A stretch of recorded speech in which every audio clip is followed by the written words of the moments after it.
Video start करने से पहले आप सभी को एक जानकारी दे दे कि ये वेब नॉवल है, तो इसमें जब तक भाई बहन का खून का रिश्ता ना हो तब तक उनमें कुछ भी हो सकता है, तो ये ध्यान में रखे। अब कहानी पर आते हैं। एपिसोड 76। भाई अभय, ये मेरा बैंक कार्ड है, नंबर 622 है। मेघा ने अपना बैंक कार्ड निकाला और अभय को अपनी कार्ड जानकारी बताई। ठीक है, मैं इसे तुरंत आपके पास भेज दूंगा। अभय ने हल्के से मुस्कुराते हुए अपना फोन निकाला। उसने ऑनलाइन बैंकिंग सिस्टम में लॉगिन किया और मेघा को 10,000 रुपए ट्रांसफर कर दिए। वो समझ गया कि मेघा को पैसों की सख्त जरूरत है, इसलिए उसने उसे 10,000 रुपए दे दिए। उसके खाते में 1 करोड़ रुपए थे। उसके लिए 10,000 रुपए सिर्फ कुछ पैसे थे, लेकिन इससे उस खूबसूरत लड़की की मदद हो सकती थी। क्यों नहीं? मैं बहुत अच्छा आदमी हूं। मैं शिष्टता और न्याय की मिसाल हूं। अभय ने मन ही मन खुद की प्रशंसा की। मेघा, क्या आपको यह मिले? अभी नहीं अभय, वायर ट्रांसफर होने में 1 घंटा लगता है। ठीक है, तो आपको 1 घंटे बाद देखना चाहिए। मैं जाने वाला हूं। अगर किस्मत में होगा तो मैं आपसे फिर मिलूंगा। अभय ने हल्के से मुस्कुराया, अलविदा कहा और कमरे से बाहर चला गया। उसने मेघा को यह नहीं बताया कि उसने उसे कितने पैसे दिए हैं। उसे लगा कि अच्छे काम करने पर शेखी बघारना बेकार है। भाई अभय बहुत अच्छे आदमी हैं। उन्होंने मुझे टिप में कुछ 100 रुपए दिए होंगे। मेघा की आंखें चमक उठीं और उसने अभय को जाते हुए देखते हुए चुपके से सोचा। उसने ये नहीं देखा कि अभय ने उसे कितने पैसे ट्रांसफर किए थे, इसलिए उसे नहीं पता था कि उसने कितने पैसे दिए थे। उसके दिमाग में कुछ 100 रुपए ही काफी थे। अगर उसे पता चलता कि अभय ने उसे 10,000 रुपए दिए हैं, तो वो शायद वही बेहोश हो जाती। भाई अभय, नंबर 3 सुंदरी की सेवा कैसी थी? जय जैन ने शरारत से पूछा जब उन्होंने अभय को दाहिने बेडरूम से बाहर निकलते देखा। उसकी सेवाएं बहुत अच्छी थी। दूसरों को भी बताएं और सुनिश्चित करें कि वे उसे परेशान न करें, अभय ने जय जैन से कहा। उसे डर था कि मेघा का फायदा उठाया जाएगा। निश्चिंत रहें भाई अभय, भविष्य में वो केवल आपकी सेवा करेगी। कोई भी उसे छू नहीं सकता। जय जैन बहुत चतुर थे और उन्होंने अपनी छाती थपथपाते हुए आश्वस्त होकर कहा, आपका क्या हाल है? कैसा रहा? वहां काफी शोरगुल था। भाई अभय, धन्यवाद। आपकी इलाज कला जादुई है। मेरा नन्हा अंग न केवल खड़ा हो गया, बल्कि मैंने पूरे 1 घंटे तक उस सुंदरी के साथ मजे किए। जब उसे याद आया कि वो सुंदरी कितनी सहज दिख रही थी, तो वो उत्साहित हो गया। ये सब भाई अभय ने उसे दिया था। जय जैन जानता था कि भाई अभय ने उसे एक पुरुष की गरिमा दी है। भाई अभय के बिना वो जीवन भर के लिए नपुंसक रह जाता। हाँ, भविष्य में अपने निजी जीवन को नियमित करने की कोशिश करें। आपका शरीर अभी ठीक हुआ है। घर पहुंचने पर अपनी दवाएं लेना याद रखें और ऐसे खाद्य पदार्थ खाएं जो आपकी किडनी को पोषण दे। अभय ने उसके कंधे पर थपकी दी और उसे याद दिलाया, धन्यवाद भाई अभय, मैं सावधान रहूंगा। ये अच्छी बात है। रात के 9 बज चुके हैं, मुझे घर जाना है। भाई अभय, आप रात यही क्यों नहीं रुकते? कोई बात नहीं, अलविदा। अभय ने अपना हाथ हिलाया और शांत भाव से चला गया। वो चुपचाप चला गया, जैसे चुपचाप आया था। मसाज खत्म करने के बाद वो बिना किसी शर्त के चला गया। आज रात बहुत आरामदायक लग रही है। अभय सड़कों पर टहलता रहा और ताजी हवा में सांस लेता रहा। बेशक मेघा की मसाज और भी ज्यादा आरामदायक थी। उसकी सारी थकान दूर हो गई थी और उसका शरीर ऊर्जा से भर गया था। उसकी ऊर्जा पूरी तरह से भर गई थी। इसमें कोई आश्चर्य नहीं कि दूसरों ने कहा कि केवल महिलाएं ही पुरुषों में सबसे ज्यादा उत्तेजना ला सकती है। ये बात वाकई सही थी। रात अंधेरी हो चुकी थी और बारिश रुक चुकी थी। उसने एक टैक्सी रोकी और शाही महल की ओर चल पड़ा। जय जैन उसे ड्राइव करना चाहता था, लेकिन उसने उसके प्रस्ताव को ठुकरा दिया। वो नहीं चाहता था कि जय जैन को शालिनी के साथ उसके रिश्ते के बारे में पता चले। शालिनी के बारे में सोचकर अभय को थोड़ा अपराध बोध हुआ। वो आज मसाज करवाने गया था और उसे थोड़ा दोषी महसूस हुआ, लेकिन अभय को दोषी नहीं ठहराया जा सकता था। शालिनी ही दोषी थी। शालिनी उसकी पत्नी थी, लेकिन शादी के बाद से ही उसने उसे छूने से मना कर दिया था। उसने उसे सिर्फ गले लगाने की इजाजत दी थी। वो एक ऐसा आदमी था जिसकी शारीरिक इच्छाएं बहुत मजबूत थी और उसे महिलाओं की जरूरत थी। ये समझ में आता है कि वो मसाज के लिए गया था। आधे घंटे बाद अभय नंबर 13 हवेली में पहुंच गया। उसने दरवाजा धक्का दिया और लाइटें अभी भी जल रही थी, जिससे वो घबरा गया। उसने सोचा था कि शालिनी अब तक सो चुकी होगी, क्योंकि रात के 9 बज चुके थे। उसे उम्मीद नहीं थी कि शालिनी जाग रही होगी और लिविंग रूम में उसका इंतजार कर रही होगी। शालिनी ने काले रंग के प्रोफेशनल कपड़े पहने थे। उसका चेहरा बर्फ की तरह सुंदर था और सूट उसके शानदार शरीर को अच्छी तरह ढक रहा था। शालिनी को घर पर भी पजामा पहनना पसंद नहीं था और वो हर दिन प्रोफेशनल कपड़े पहनती थी।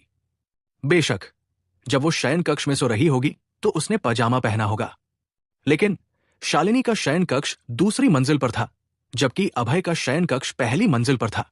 अभय उसे नहीं देख सकता था, भले ही उसने पजामा पहना हो। आप वापस आ गए। शालिनी ने अभय को देखा तो हल्के से उसकी ओर देखा। हाँ, अभय ने सिर हिलाया। उसे अपराध बोध हो रहा था और डर भी लग रहा था कि शालिनी को उसका पता चल जाएगा। उसे लगा कि उसका दिल तेजी से धड़क रहा है, जो एक दुर्लभ बात थी। क्या आपने खाना खाया? शालिनी को साफ तौर पर अभय की असामान्यता का पता नहीं था और उसने हल्के से पूछा। अभी तक नहीं, मैंने भी नहीं बनाया। जाओ खाना बनाओ। ठीक है प्यारी, मैं अभी खाना बनाने जा रहा हूं। अभय शालिनी से नजरें मिलाने से डर रहा था। वो जल्दी से रसोई में गया और खाना बनाना शुरू कर दिया। लेकिन सच कहें तो शालिनी काम में बहुत व्यस्त थी। रात के 9 बज चुके थे, लेकिन वो अभी भी कंपनी के दस्तावेज देख रही थी और उसने कुछ भी नहीं खाया था। शालिनी भी खाना चाहती थी, लेकिन उसे खाना बनाना नहीं आता था। उसने जो भी बनाया था वो जल गया था और घर की नौकरानी भी घर पर नहीं थी, इसलिए वो सिर्फ अभय के घर आने का इंतजार कर सकती थी। इसके अलावा उसे लगा कि अभय का खाना स्वादिष्ट है। उसे स्वाभाविक रूप से इस आदमी का इस्तेमाल करना चाहिए जो खाना बना सकता है। अभय ने अचानक कहा। ज्यादातर लोग सिर्फ बिजनेस की ताकतवर रानी शालिनी को ही देख सकते थे, लेकिन बहुत कम लोग उसकी मेहनत को देख सकते थे। वो इस सशक्त महिला की दिल से प्रशंसा करता था। अभय रसोई में गया और फ्रिज खोला। उसे कुछ सब्जियां, अंडे और नूडल्स का एक डिब्बा मिला। मैं अंडा नूडल्स बनाऊंगा। अभय को अंडा नूडल्स खाना बहुत पसंद था, इसलिए उसने जो अंडा नूडल्स बनाए वो बहुत स्वादिष्ट थे। उसने सब्जियां धोई, फिर अंडे फेंटे और उसमें चुटकी भर नमक और तिल का तेल मिलाया। फिर उसने अंडे का मिश्रण तैयार किया। उसने स्टोव चालू किया, पानी उबाला, नूडल और अंडे डाले और अंत में कुछ पत्तेदार सब्जियां डाली। नूडल को बाहर निकालने से पहले अभय ने थोड़ा नमक डाला और तिल के तेल की कुछ बूंदें डाली और अंडे के नूडल्स का एक स्वादिष्ट कटोरा तैयार हो गया। इसकी खुशबू बहुत अच्छी है।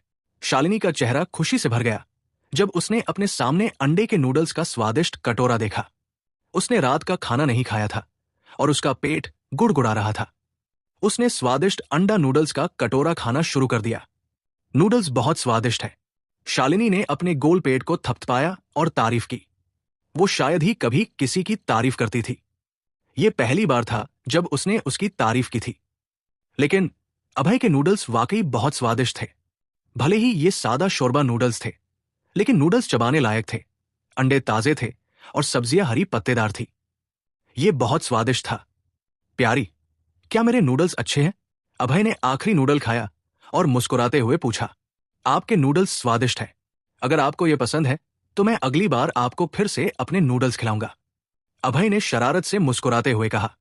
नूडल्स एक शब्द खेल था। इसका मतलब खाना या नन्हा अंग हो सकता था। हालांकि शालिनी बहुत बुद्धिमान थी, लेकिन उसे पुरुषों और महिलाओं के बीच की चीजों के बारे में कुछ भी नहीं पता था। वो अनजाने में फिर से अभय के मौखिक जाल में फंस गई थी। एपिसोड 77। हाँ प्यारी, मैं आपसे कुछ पूछना चाहता हूं। मुझे आज एक शिकायत पत्र मिला। सुरक्षा विभाग के किरण ने कहा कि आपने उसके साथ मारपीट की। क्या हुआ? शालिनी ने हल्के से भौहें सिकोड़ते हुए पूछा। उसे अचानक आज मिले शिकायत पत्र की याद आ गई। वो आदमी बहुत घमंडी था और उसने मेरा अपमान किया था, इसलिए मैंने उसे पीटा। अभय ने हल्के से मुस्कुराया और ऐसा लगा कि उस पर कोई असर नहीं हुआ। प्रिया, वो सुरक्षा विभाग का प्रमुख है और उसके पिता कंपनी के उपाध्यक्ष हैं। कृपया भविष्य में इतनी लापरवाही न करें। ठीक है, मैं पत्नी की बात मानूंगा। अगर वो आकर मुझे परेशान नहीं करेगा तो मैं उसे फिर कभी नहीं छूंगा। ओह हां, आप मुझे नौकरी से निकालने की उसकी मांग से सहमत नहीं थी। आप मेरे पति हैं, मैं कैसे सहमत हो सकती हूं? अगर मुझे किसी को नौकरी से निकालना होगा तो वो वही होगा। शालिनी ने ठंडे स्वर में कहा। वो बहुत सुरक्षात्मक थी और अपने पति के साथ परेशानी मोल लेने वालों के खिलाफ जवाबी कार्रवाई करती थी। अगर किरण के पिता कंपनी के उपाध्यक्ष न होते तो वो उस आदमी से आत्मालोचना पत्र लिखवाती। प्यारी, मुझे आपके शरीर पर सुगंध क्यों आ रही है? शालिनी ने सांस ली और उसकी आंखों में भ्रम की एक चमक दिखाई दी। पत्नी, ये अंडे और तिल के तेल की गंध है। अभय ने अपने माथे से ठंडा पसीना पोंछा और अपराध बोध से कहा। उसकी पत्नी का अंतर्ज्ञान इतना डरावना था कि वो घबरा गया।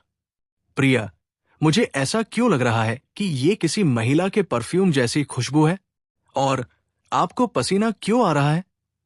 शालिनी का सुंदर चेहरा उलझन से भर गया। खुशबू बिल्कुल किसी महिला के परफ्यूम जैसी थी। पत्नी, आप गलत है। ये अंडे और तिल के तेल की गंध है। मैं आज थोड़ा थका हुआ हूं। अब मैं आराम करने जा रहा हूं। अभय ने थका हुआ होने का नाटक किया और अपने शयन कक्ष की ओर चला गया। ये बहुत करीबी मुठभेड़ थी। उसे लगभग पकड़ लिया गया था। उसने अपनी छाती थपथपाई और महसूस किया कि उसका दिल डर से तेजी से धड़क रहा था। कहते हैं कि महिलाओं की सूंघने की शक्ति बहुत तेज होती है। ये बात सच थी। शालिनी उसके शरीर पर परफ्यूम की खुशबू सूंघ सकती थी। बेशक, उसके शरीर पर जो खुशबू थी वो मेघा की मसाज की थी। क्या ये सचमुच तिल के तेल और अंडे की गंध है? शालिनी का चेहरा उलझन में था और उसकी आंखें संदेह से भरी थी। Z finger emperor spa. हे भगवान, ये 10,000 रुपए हैं। मेघा ने अपना फोन निकाला और ट्रांजैक्शन हिस्ट्री देखी। उसका मासूम चेहरा स्तब्ध था। उसे अभी अभी लेन देन का टेक्स्ट मैसेज मिला था। उसने सोचा था कि अभय उसे टिप में कुछ 100 रुपए देगा। उसे आश्चर्य हुआ जब मैसेज में लिखा था कि उसे 10,000 रुपए मिले हैं। भाई अभय, धन्यवाद। मेघा का चेहरा कृतज्ञता से भर गया। वो जानती थी कि 10,000 रुपए से उसकी मां का ऑपरेशन कल हो सकता है। वो अपनी मां के ऑपरेशन के लिए सबसे अच्छे डॉक्टर भी ढूंढ सकती थी। उसकी मां को बचाया जा सकता था। स्वाभाविक रूप से वो अभय के प्रति आभारी थी। अगले दिन मौसम धूप वाला था। ये कल के उदास मौसम से अलग था। सूरज की गर्मी से जमीन गर्म थी।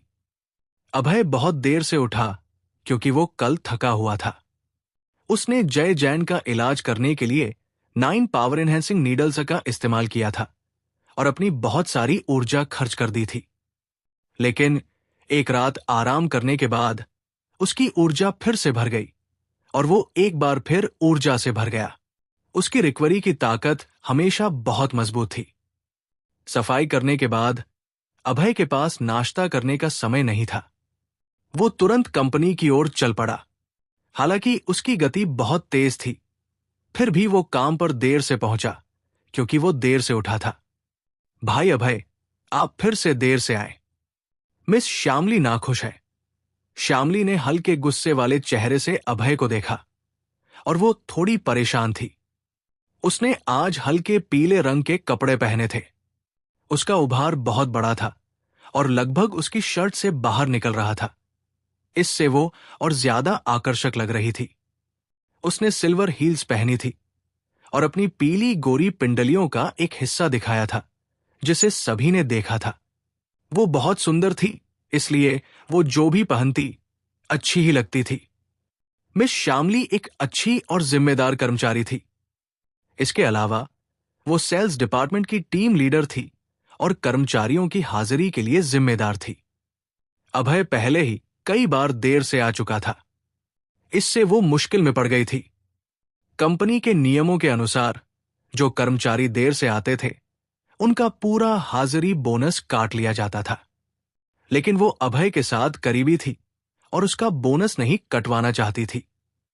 मिस श्यामली, मैं वादा करता हूं कि मैं फिर कभी देर नहीं करूंगा। अभय ने हल्के से मुस्कुराया और श्यामली से वादा किया। भाई अभय, आपने मुझसे ये बात कई बार कही है, लेकिन आप फिर भी हमेशा देर से आते हैं। मिस श्यामली, मुझे एक और मौका दो। मैं वादा करता हूं कि ये आखिरी बार होगा। अभय ने महिलाओं को लुभाने की अपनी तरकीबें इस्तेमाल की। उसने श्यामली वर्मा के हाथ पकड़ लिए और दयनीय ढंग से कहा, भाई अभय, हम काम पर हैं, ऐसे मत करो। श्यामली वर्मा का चेहरा लाल हो गया और वो घबरा गई। भाई अभय काम के दौरान उसका हाथ कैसे पकड़ सकते थे? अगर किसी ने उन्हें देख लिया तो बहुत बुरा होगा। अरे, कितनी शर्मिंदगी की बात है। मिस श्यामली, आपका हाथ बहुत नरम है। अभय ने उसका नरम हाथ पकड़ लिया और उसे छोड़ना नहीं चाहता था। भाई अभय, काम पर जाओ, अगली बार देर मत करना। श्यामली वर्मा का चेहरा घबराया हुआ था और उसने अभय को काम पर जाने के लिए भगाया। हालांकि अभय का उसका हाथ पकड़ना अच्छा लग रहा था, लेकिन उसे डर था कि कोई और उन्हें देख लेगा। ठीक है मिस श्यामली, मैं जा रहा हूं। अभय ने श्यामली वर्मा की हथेली को सहलाया और खुशी खुशी काम पर चला गया। इस सुंदर लड़की के साथ हर सुबह की छेड़खानी ने उसके जीवन को और मजेदार बना दिया था। एक दिन हो गया। अभय को अभी तक नौकरी से क्यों नहीं निकाला गया? ये सही है, मैंने कल सुना कि सुरक्षा विभाग के प्रमुख किरण ने अभय के खिलाफ उसे नौकरी से निकालने के लिए शिकायत दर्ज की थी। शायद उसकी बर्खास्तगी की घोषणा अभी नहीं हुई है। उसने सुरक्षा विभाग के प्रमुख को नाराज कर दिया। उसके लिए अब सब खत्म हो गया होगा। जब सभी ने अभय को सेल्स डिपार्टमेंट में घुसते देखा तो वो हैरान और उत्सुक हो गए। वो जोश से चर्चा करने लगे। अरे साथी सहकर्मियों, आप सब मुझे नौकरी से निकालना चाहते हैं। अभय ने नाराजगी से भौहें सिकोड़ते हुए कहा। नालायकों का ये समूह उसे पहले दिन से ही नापसंद करता था। उन्हें डर था कि वो उनके ग्राहकों को चुरा लेगा और उन्होंने उसका ठीक से स्वागत भी नहीं किया था। अब जब वो मुसीबत में पड़ गया था तो वो लगातार गपशप करने लगे। अभय, तुमने सुरक्षा विभाग के प्रमुख को नाराज कर दिया। तुम्हें जल्द ही नौकरी से निकाल दिया जाएगा। अचानक कटे हुए बालों वाला एक युवक खड़ा हुआ और तिरस्कार के साथ बोला, आपका नाम क्या है? क्या मैं आपको जानता हूं? अभय ने ठंडी मुस्कान के साथ जवाब दिया, आप। जब उसने सुना कि अभय उसका नाम नहीं जानता तो कटे हुए बालों वाला युवक गुस्से में आ गया और जोर से बोला, मैं आपको बता दूं, मेरा नाम पिंग वशिष्ठ है। मैं सेल्स डिपार्टमेंट के शीर्ष 3 सेल्स पर्सन में से एक हूं। सेल्स डिपार्टमेंट में 9 कर्मचारी थे। हर महीने उनके व्यक्तिगत प्रदर्शन को देखने के लिए मूल्यांकन किया जाता था। जो ज्यादा गहने बेचते थे उन्हें पुरस्कार मिलते थे। अगर पिंग वशिष्ठ शीर्ष 3 सेल्स पर्सन में से एक हो सकता है तो उसके पास कुछ कौशल थे। लेकिन अभय को पता था कि पिंग वशिष्ठ उसे नापसंद करता है। इससे वो उलझन में पड़ गया। मैं आपको जानता भी नहीं, आप मुझसे नफरत क्यों करेंगे? एपिसोड 78। अभय, तुम इतने लंबे समय से सेल्स डिपार्टमेंट में हो, लेकिन तुमने एक भी आभूषण नहीं बेचा है। यह वाकई शर्मनाक है। पिंग वशिष्ठ ने ठंडी मुस्कान दी। उसकी आंखों में तिरस्कार भरा हुआ था। वो सेल्स डिपार्टमेंट में शीर्ष 3 में से एक था। बिना काम किए पैसे कमाने वालों को नीची नजर से देखना उसके लिए आम बात थी। बेशक अभय के प्रति उसकी नाराजगी का कुछ व्यक्तिगत कारण भी था, न कि सिर्फ ये तथ्य कि उसने कोई आभूषण नहीं बेचा था। पिंग वशिष्ठ विकास का चचेरा भाई था। दोनों के बीच बहुत अच्छे संबंध थे। जब विकास सेल्स टीम का मैनेजर था तो पिंग वशिष्ठ ने शानदार जिंदगी जी थी। कभी कभी कुछ गुप्त आय भी कमाई थी। संक्षेप में जिंदगी बहुत अच्छी थी। लेकिन जब से विकास को सीईओ ने नौकरी से निकाल दिया, पिंग वशिष्ठ की जिंदगी आसान नहीं रही। अपने चचेरे भाई के साथ उसकी फिजूल खर्ची वाली जिंदगी खत्म हो गई और गुप्त आय भी बंद हो गई। अभय के साथ विवाद की वजह से ही विकास को नौकरी से निकाला गया था। इसलिए स्वाभाविक रूप से पिंग वशिष्ठ अभय को नापसंद करता था। जब अभय और श्यामली वर्मा पिछली बार केटीवी गए थे तो पिंग वशिष्ठ ने ही अपने चचेरे भाई विकास को अभय के ठिकाने के बारे में बताया था। ये आदमी बहुत नीच था। क्या मैं तुम्हें अच्छी तरह जानता हूं? इससे तुम्हें क्या लेना देना कि मैंने गहने बेचे या नहीं? क्या तुम बहुत ऊब गए हो या इस बात से नाराज हो कि तुम्हारी पत्नी ने तुम्हें धोखा दिया है, इसलिए मुझ पर मीन मेख निकाल रहे हो? अभय ने ठंडी मुस्कान के साथ पिंग वशिष्ठ को बेरमी से डांटा। अभय की डांट सुनकर पिंग वशिष्ठ का चेहरा लाल हो गया। इस आदमी की जुबान बहुत तेज थी। अभय, हमारा सेल्स डिपार्टमेंट काम के प्रदर्शन को देखता है। तुमने कुछ भी नहीं बेचा। ये हमारे विभाग के लिए अपमान की बात है। सेल्स डिपार्टमेंट के सदस्य के रूप में ये बात कहने की जिम्मेदारी मेरी है। सब लोग, क्या मैं सही कह रहा हूं? पिंग वशिष्ठ का चेहरा उदास था और उसने आसपास की भीड़ से कहा, वो नैतिक रूप से ऊंचा स्थान हासिल करना चाहता था और अभय पर हमला करने के लिए अपने आसपास के लोगों का समर्थन जुटाना चाहता था। पिंग वशिष्ठ की बातें सुनकर आसपास के लोगों ने सिर हिलाया और मान लिया कि वो सही था, क्योंकि अभय ने इतने लंबे समय तक यहां रहते हुए वास्तव में एक भी आभूषण नहीं बेचा था। सेल्स डिपार्टमेंट की मुख्य भूमिका आभूषण बेचना थी। अगर आप चीजें नहीं बेच पाते तो लोग स्वाभाविक रूप से आपसे नफरत करते थे। पिंग वशिष्ठ, मुझे लगता है कि तुम्हारा सिर दरवाजे में फंस गया था। सेल्स डिपार्टमेंट का प्रबंधन मैनेजर और विभाग निदेशक करते हैं। उन्होंने मेरी आलोचना भी नहीं की, लेकिन तुम कर रहे हो। तुम खुद को क्या समझते हो? अभय के शब्दों ने पिंग वशिष्ठ को गुस्से में भर दिया। मौखिक जंग के मामले में पिंग वशिष्ठ अभी भी अभय से बहुत पीछे था। अभय 3 राज्यों के जूलियांग की तरह था, जो अपने शब्दों से दुनिया पर कब्जा कर लेता था और बातचीत के जरिए लोगों को हरा देता था। चलो निकलो मूर्ख, आराम करो, मेरे काम में दखल मत दो। अभय ने उसकी परवाह न करते हुए हाथ हिलाया और अपनी सीट की ओर चल दिया। आज उसके पास करने के लिए बहुत सारे काम थे। हिमशिखर कॉरपोरेशन और सिन्हा कॉरपोरेशन के बीच सहयोग पूरी तरह से अभय के जिम्मे था। उसे दोनों कंपनियों के बीच सहयोग की सामग्री और विषय वस्तु की समीक्षा करनी थी। वो पिंग वशिष्ठ को जवाब देने में बहुत व्यस्त था। अभय, तुमने मुझे कमजोर करने की हिम्मत की। मैं तुम्हें माफ नहीं करूंगा। अभय को काम पर केंद्रित देखकर पिंग वशिष्ठ मन ही मन गुस्से से भर गया। काम का समय था, इसलिए वो सिर्फ मन में डांट ही सकता था। फिर वो अपनी सीट पर वापस आ गया और काम में लग गया। हालांकि पिंग वशिष्ठ पूरे दिन ध्यान केंद्रित नहीं कर सका और सोचता रहा कि वो अभय से बदला कैसे ले सकता है। उसके जैसा मतलबी आदमी बहुत तुच्छ था।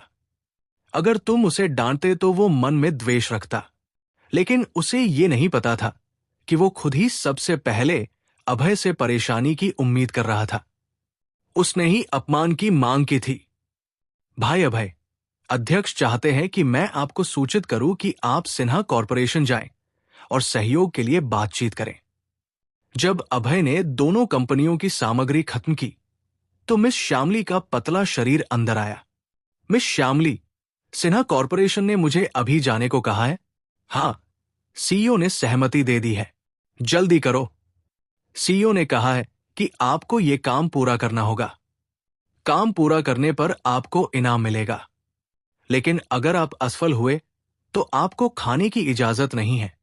मिस श्यामली, सीईओ से कहो, उन्होंने मेरी बात मान ली है। अभय ने हल्के से मुस्कुराते हुए सामग्री को अपने बैग में डाला और सेल्स डिपार्टमेंट से बाहर चला गया। पत्नी, मैं तुम्हारे इनाम के लिए ये काम जरूर पूरा करूंगा। अभय मुस्कुराया और इमारत से बाहर निकल गया। उसने टैक्सी रोकी और सिन्हा कॉरपोरेशन की ओर चल पड़ा। आधे घंटे बाद अभय सिन्हा कॉरपोरेशन में पहुंच गया। सुंदरी, बहुत दिन हो गए मिले हुए। क्या आपको मेरी याद आई? अभय रिसेप्शनिस्ट के पास गया और मुस्कुराते हुए बोला। रिसेप्शन डेस्क के पीछे खड़ी लड़की ने आज हल्के नीले रंग की प्रोफेशनल स्कर्ट पहनी थी, जो उसके सुंदर चेहरे से मेल खा रही थी और बहुत अच्छी लग रही थी। अभय को याद आया कि पिछली बार जब वो रूपा सिन्हा के लिए आया था तो यही लड़की थी जिसने उसका स्वागत किया था। जब ललित ने उसे परेशान करना चाहा था तो यही लड़की थी जिसने उसे जाने के लिए कहा था। वो एक दयालु और सुंदर छोटी सुंदरी थी। अरे, ये तो आप है। पिछली बार ये अभय था। ये देखकर रिसेप्शनिस्ट का खूबसूरत चेहरा बदल गया। उसके दिल में डर महसूस हुआ। उसे अच्छी तरह याद था कि पिछली बार इसी आदमी ने ललित और एक दर्जन सुरक्षा कर्मियों को हराया था। वो एक हिंसक आदमी था, इसलिए वो थोड़ी डरी हुई थी। सुंदरी, क्या आप मुझसे डरती हैं? ये देखकर कि सुंदर लड़की डरी हुई लग रही थी, अभय थोड़ा अवाक रह गया। मैं अच्छा दिखने वाला लड़का हूं, इसमें डरने की क्या बात है? मैं मैं मैं आपसे नहीं डरती। हालांकि छोटी लड़की ने कहा कि वो डरी नहीं है, लेकिन उसका घबराया हुआ चेहरा कुछ और कह रहा था। वो अपने सामने खड़े इस सुंदर लड़के से वाकई डर रही थी, लेकिन उसे ऐसा दिखाना पड़ा कि वो डरी हुई नहीं है। उसका घबराया हुआ और डरा हुआ चेहरा बहुत प्यारा लग रहा था। छोटी सुंदरी, मैं यहां रूपा सिन्हा के लिए आया हूं। क्या वो यहां है? अभय ने अपना सिर हिलाया। इस छोटी सुंदरी के साथ छेड़खानी नहीं की। उसे डर था कि अगर उसने और कुछ कहा तो ये छोटी सुंदरी डरकर रोने लगेगी।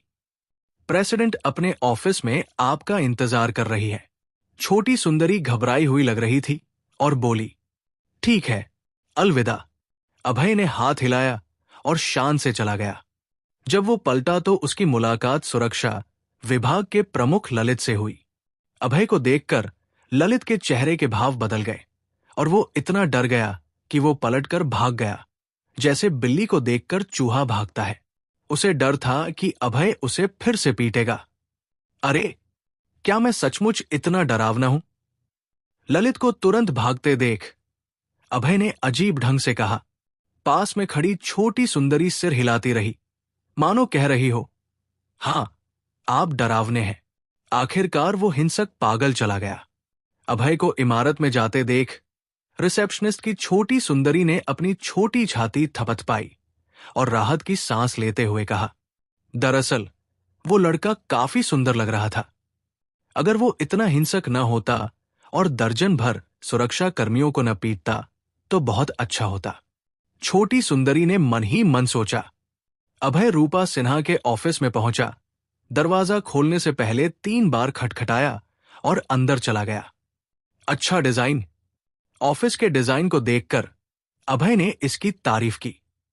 ऑफिस की सारी दीवारें क्रिस्टल से बनी थी और झूमर भी क्रिस्टल का था। यहां तक कि ऑफिस की मेज भी चांदी के सफेद रंग की थी। आप आ गए।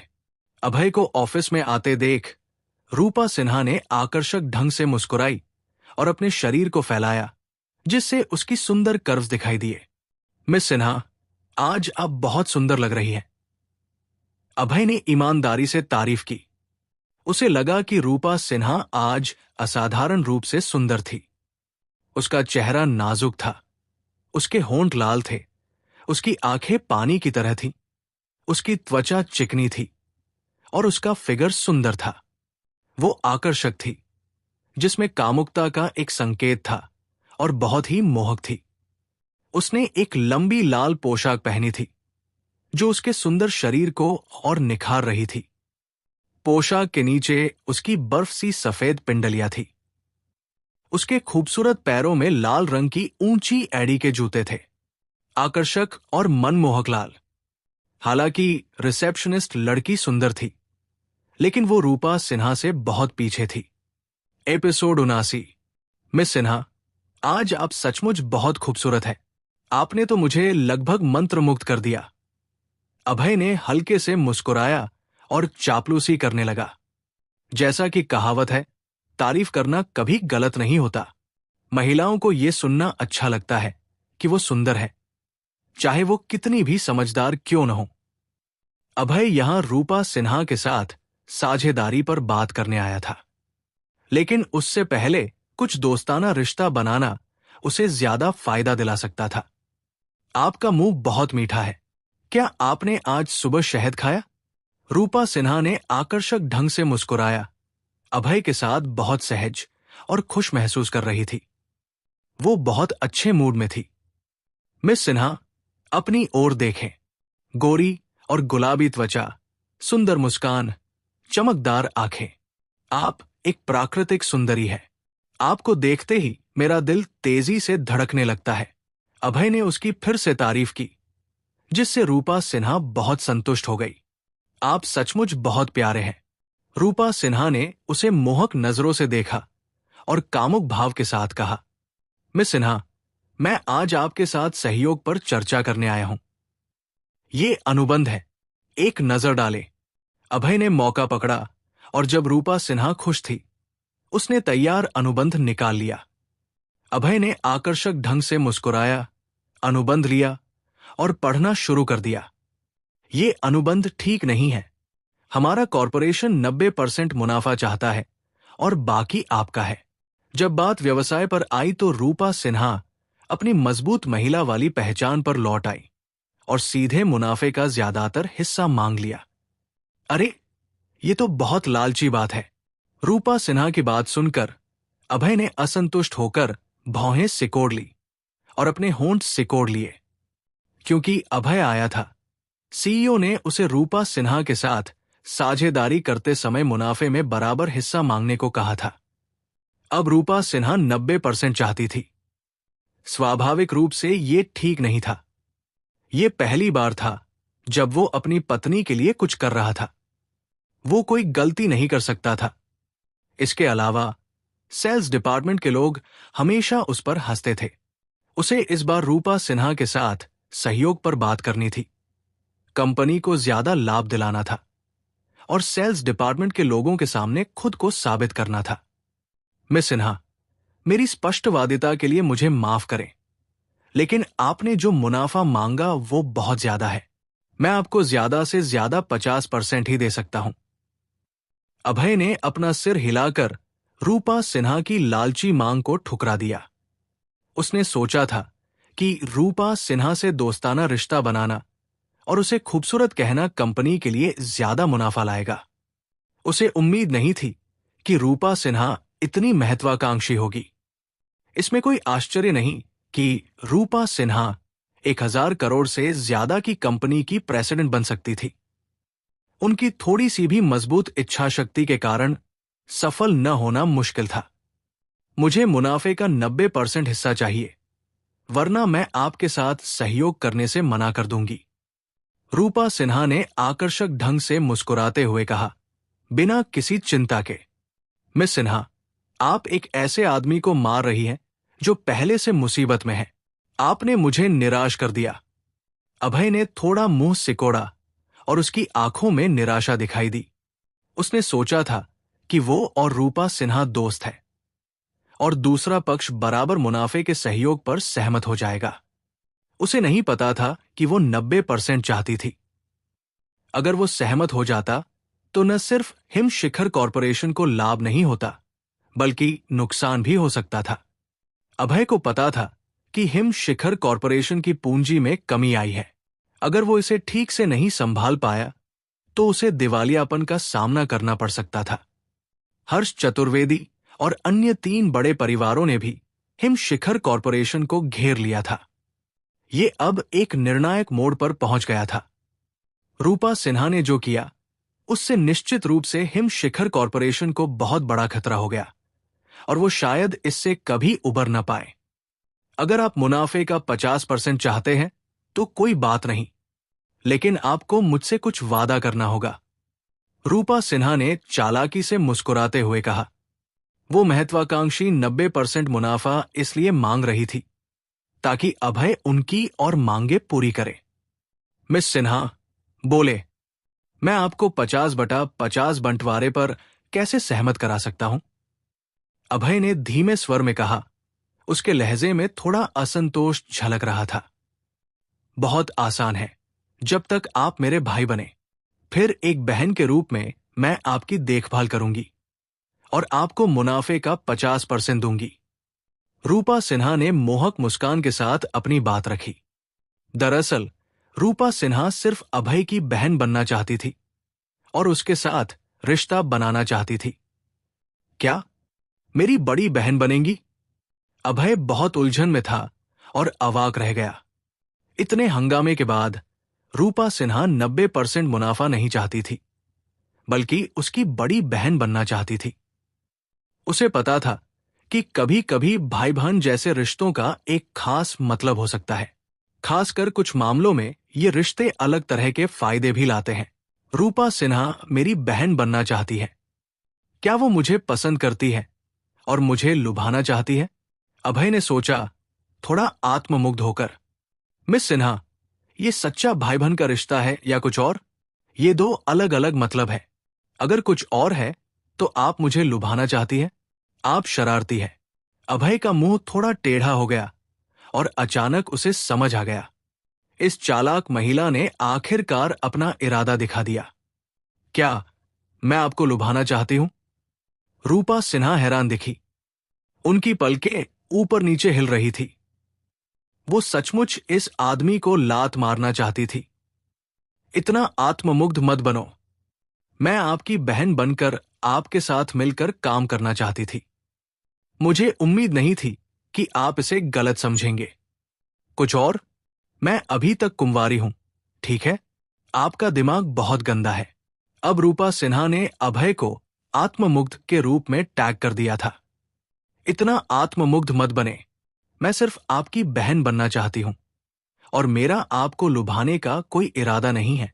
रूपा सिन्हा ने अपनी आंखें घुमाई और अवाक रह गई। वो अभय की आत्ममुग्धता से हैरान थी।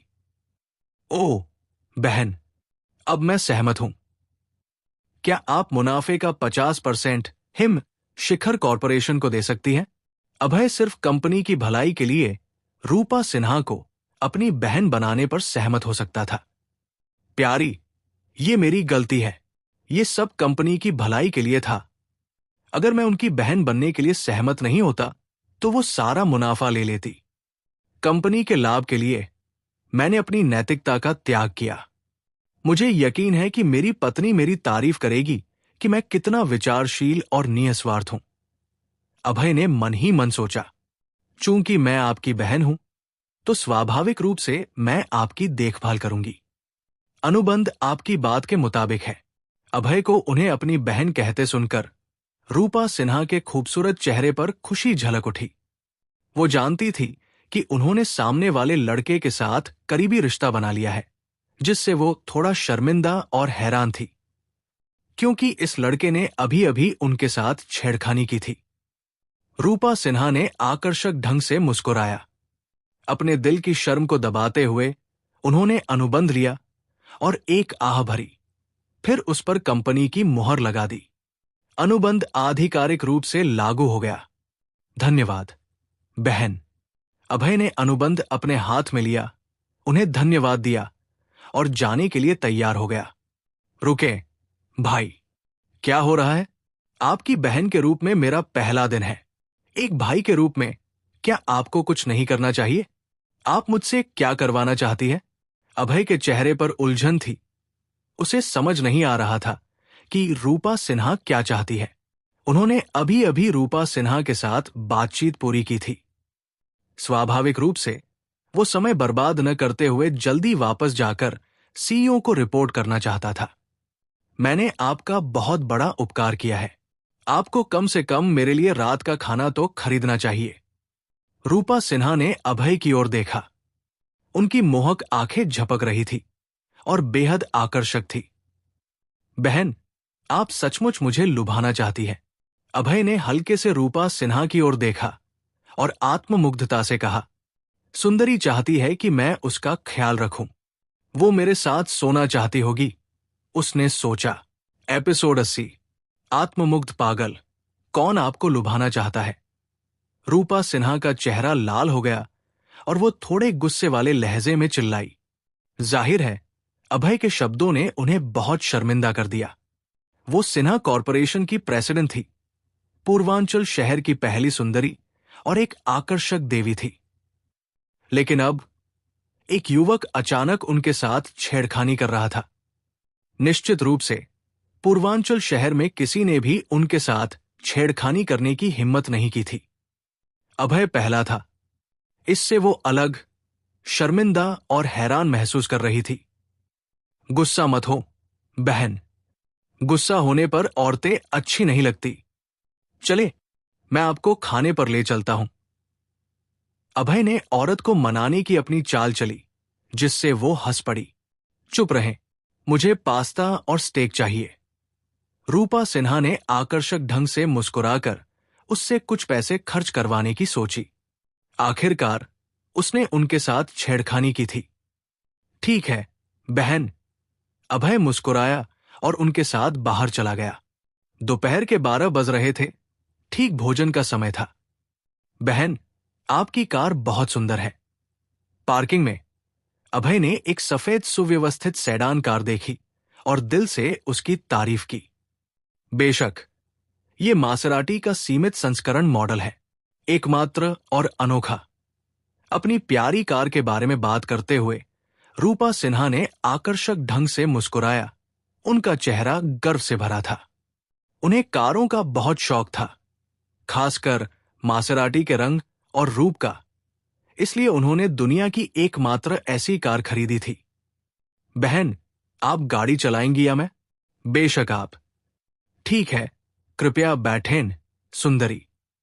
अभय ने दरवाजा खोला और एक सज्जन की मुस्कान दिखाई। उसने रूपा सिन्हा को यात्री सीट पर ले जाकर कार में बैठा दिया। बहन, हम खाना कहाँ खाएंगे? वैलेंटाइन रेस्तरां में चलें। रूपा सिन्हा ने आकर्षक ढंग से कहा। क्या वैलेंटाइन रेस्तरां? ये एक प्रेमी जोड़ों का रेस्तरां था, जहां अक्सर जोड़े खाना खाते थे। आप बहुत शरारती हैं, मुझे लुभाना चाहती हैं। अभय ने धीरे से रूपा सिन्हा से कहा। आप शरारती हैं। छी, आप शरारती हैं। इतना आत्ममुग्ध मत बने। हम वहां इसलिए जा रहे हैं क्योंकि पास्ता और स्टेक बहुत स्वादिष्ट है। इसका आपको लुभाने से क्या लेना देना है? रूपा सिन्हा को अजीब लग रहा था। वो अभय के आत्ममुग्ध रवैये से पूरी तरह हार चुकी थी। उन्हें अचानक पछतावा हुआ। अगर उन्हें पता होता कि वो इतना आत्ममुग्ध है, तो वो इस लड़के की बहन नहीं बनती। उनके साथ थोड़ा बेहतर व्यवहार करें और वो सोचेगा कि वो उन्हें लुभाना चाहती है। बेशक, रूपा सिन्हा को नहीं पता था कि वो अभय के साथ गलत थी, क्योंकि वो सुंदर और आकर्षक थी। और अगर ये पुराना समय होता तो उनका निश्चित रूप से उस राज्य के लिए आपदा लाता, क्योंकि राजा अपने कर्तव्यों और काम पर ध्यान देने के बजाय उनके ऊपर मोहित रहता। हल्का सा आकर्षण और सौम्य मुस्कान दिखाना पुरुषों के लिए घातक रूप से मोहक हो सकता था। अगर दूसरे पुरुष रूपा सिन्हा की आकर्षक मुद्रा को देखते तो उनके मुंह में पानी आ जाता और वो मुश्किल से चल पाते। कम से कम अभय के मुंह में पानी नहीं आ रहा था, जो ज्यादातर पुरुषों से कहीं बेहतर था। 10 मिनट बाद अभय और रूपा सिन्हा वैलेंटाइन रेस्तरां में पहुंच गए। रेस्तरां में 5 मंजिलें थी, शानदार सजावट थी और दरवाजे पर गुलाब छपा हुआ था। प्रेमी जोड़े एक दूसरे की बाहों में बाहें डालकर अंतरंग ढंग से रेस्तरां में चले गए। कभी कभी कई जोड़े एक दूसरे को चूमते थे और कुछ ऐसा करते थे जो बच्चों के लिए ठीक नहीं था। सुंदरी, आप क्या खाना चाहेंगी? जब अभय और रूपा सिन्हा रेस्तरां में घुसे और बैठ गए, तो एक सुंदर वेट्रेस मेन्यू पकड़े हुए तेजी से उनके पास आई। मुझे देखने दे। अभय ने मेन्यू उठाया और पढ़ा। आज उसका नाश्ता छूट गया था, इसलिए उसने तय किया कि उसे क्या खाना है। 2 पास्ता, 2 मीडियम स्टेक और 2 बोतल फ्रेंच वाइन, धन्यवाद। अभय ने हल्के से मुस्कुराकर 2 क्लासिक खाद्य पदार्थ ऑर्डर किए। ठीक है सर, आप भुगतान कैसे करेंगे? सुंदर वेट्रेस मुस्कुराई और बोली, मैं भुगतान करूंगा। अभय ने हल्के से मुस्कुराकर बैंक कार्ड उठाया और भुगतान कर दिया। कृपया मुझे एक पल दे। सुंदर वेट्रेस हल्के से मुस्कुराई और पीछे मुड़कर फुसफुसाई। जोड़ा खाने आया और पुरुष ने भुगतान किया। क्या ये महिला शरारती है और इस सुंदर पुरुष को उसके पैसे के लिए लुभाना चाहती है? सुंदर वेट्रेस की आवाज धीमी थी, लेकिन अभय ने फिर भी उसे सुन लिया।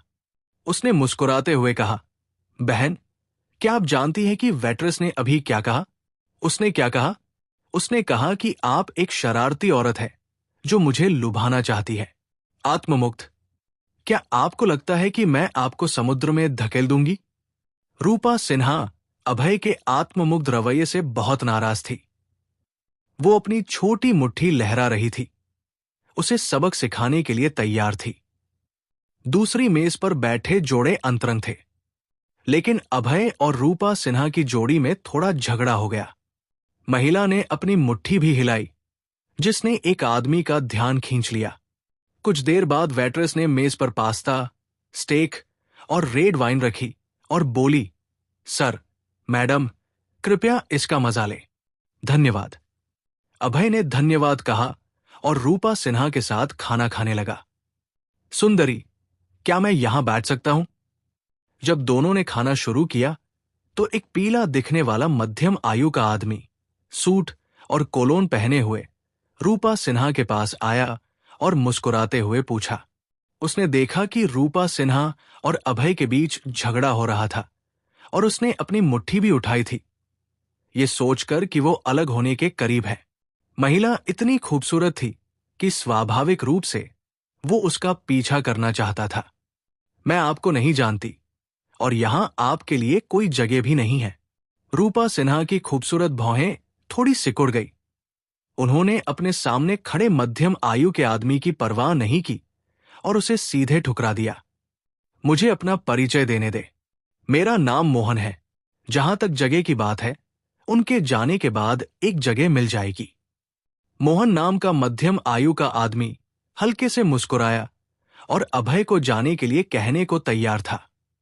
मेरे दोस्त, आप इस खूबसूरत महिला से बहस कर रहे थे और उसने अपनी मुट्ठी भी लहराई। क्या आप दोनों का रिश्ता टूट गया? प्रेमी प्रेमिका का अलग होना आम बात है। चूंकि वो अब आपको पसंद नहीं करती, कृपया चले जाएं। मोहन अभय के पास आया, हल्के से मुस्कुराया और उसे जाने के लिए कहा, आपका नाम मोहन है। मुझे लगता है कि मंद बुद्धि आपके लिए बेहतर नाम है। आपने सोचा कि हमारा झगड़ा देखकर हमारा रिश्ता टूट गया। क्या आपके दिमाग को किसी ने कुचल दिया था? आपकी कल्पना बहुत शानदार है। अभय ने आंखें घुमाई, अवाक रह गया। इस आदमी की कल्पना को सचमुच किसी ने लात मारी थी। ऐसा लग रहा था कि रूपा सिन्हा का आकर्षण बहुत ज्यादा था। जब वो रेस्तरां में आई तो एक आदमी ने उनका पीछा करने का फैसला किया। मेरे दोस्त, ये महिला आकर्षक और बेजोड़ दिखती है, लेकिन आपने सस्ता कोट पहना है जिसकी कीमत ज्यादा से ज्यादा 200 रुपए होगी। आप अपने सामने खड़ी इस खूबसूरत महिला के लायक नहीं हैं। अगर आप समझदार हैं तो चले जाए। मोहन हल्के से मुस्कुराया, अपनी कलाई आगे बढ़ाई और रोलेक्स घड़ी दिखाई। उसका चेहरा आत्मविश्वास से भरा था। एक रोलेक्स घड़ी की कीमत हजारों रुपए थी। मोहन पैसे का इस्तेमाल करके अपनी शान दिखाना चाहता था और इस युवक को हटाना चाहता था। मुझे नहीं पता कि आपका आत्मविश्वास कहां से आता है। एक रोलेक्स घड़ी आपको इतना गर्वित करती है। हालांकि आप महंगा परफ्यूम लगाते हैं, लेकिन आप पैसे की बदबू को नहीं छिपा सकते। बकवास। अभय ने अपनी भौं थोड़ी सिकोड़ते हुए मोहन का अपमान किया। जब कोई उसकी आलोचना करता तो वो सीधे उसे डांटता। एपिसोड 81। मित्र, तुमने मेरा अपमान करने की हिम्मत की। मोहन का चेहरा काला पड़ गया और उसकी आंखों में ठंडक छा गई। वो एक कंपनी का सीईओ था और सालाना 10 लाख रुपए कमाता था। ये तथ्य कि उसके सामने बैठा ये साधारण दिखने वाला लड़का उसका अपमान करने की हिम्मत कर रहा था।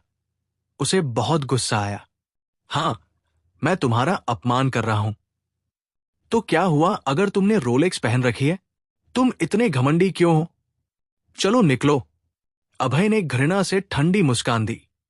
वो इन घमंडी लोगों से नफरत करता था जो अपनी दौलत का दिखावा करते थे। मोहन की हिम्मत कैसे हुई उसके सामने घमंड करने की? उसे सबक सिखाने का हक है। यार, मैं लखती हूं। क्या तुम्हें जलन हो रही है? मैं तुम्हारे जैसे गरीब लोगों को नीची नजर से देखता हूं, जिनके पास पैसे नहीं हैं और जो एक औरत का खर्चा नहीं उठा सकते। तुम वैलेंटाइन रेस्तरां में क्यों खा रहे हो? क्या तुम कोई अमीर औरत ढूंढ रहे हो? जलन? मैं आपसे जलन करता हूं? अभय ने आंखें घुमाई। मैं एक लखपति से जलन क्यों करूंगा?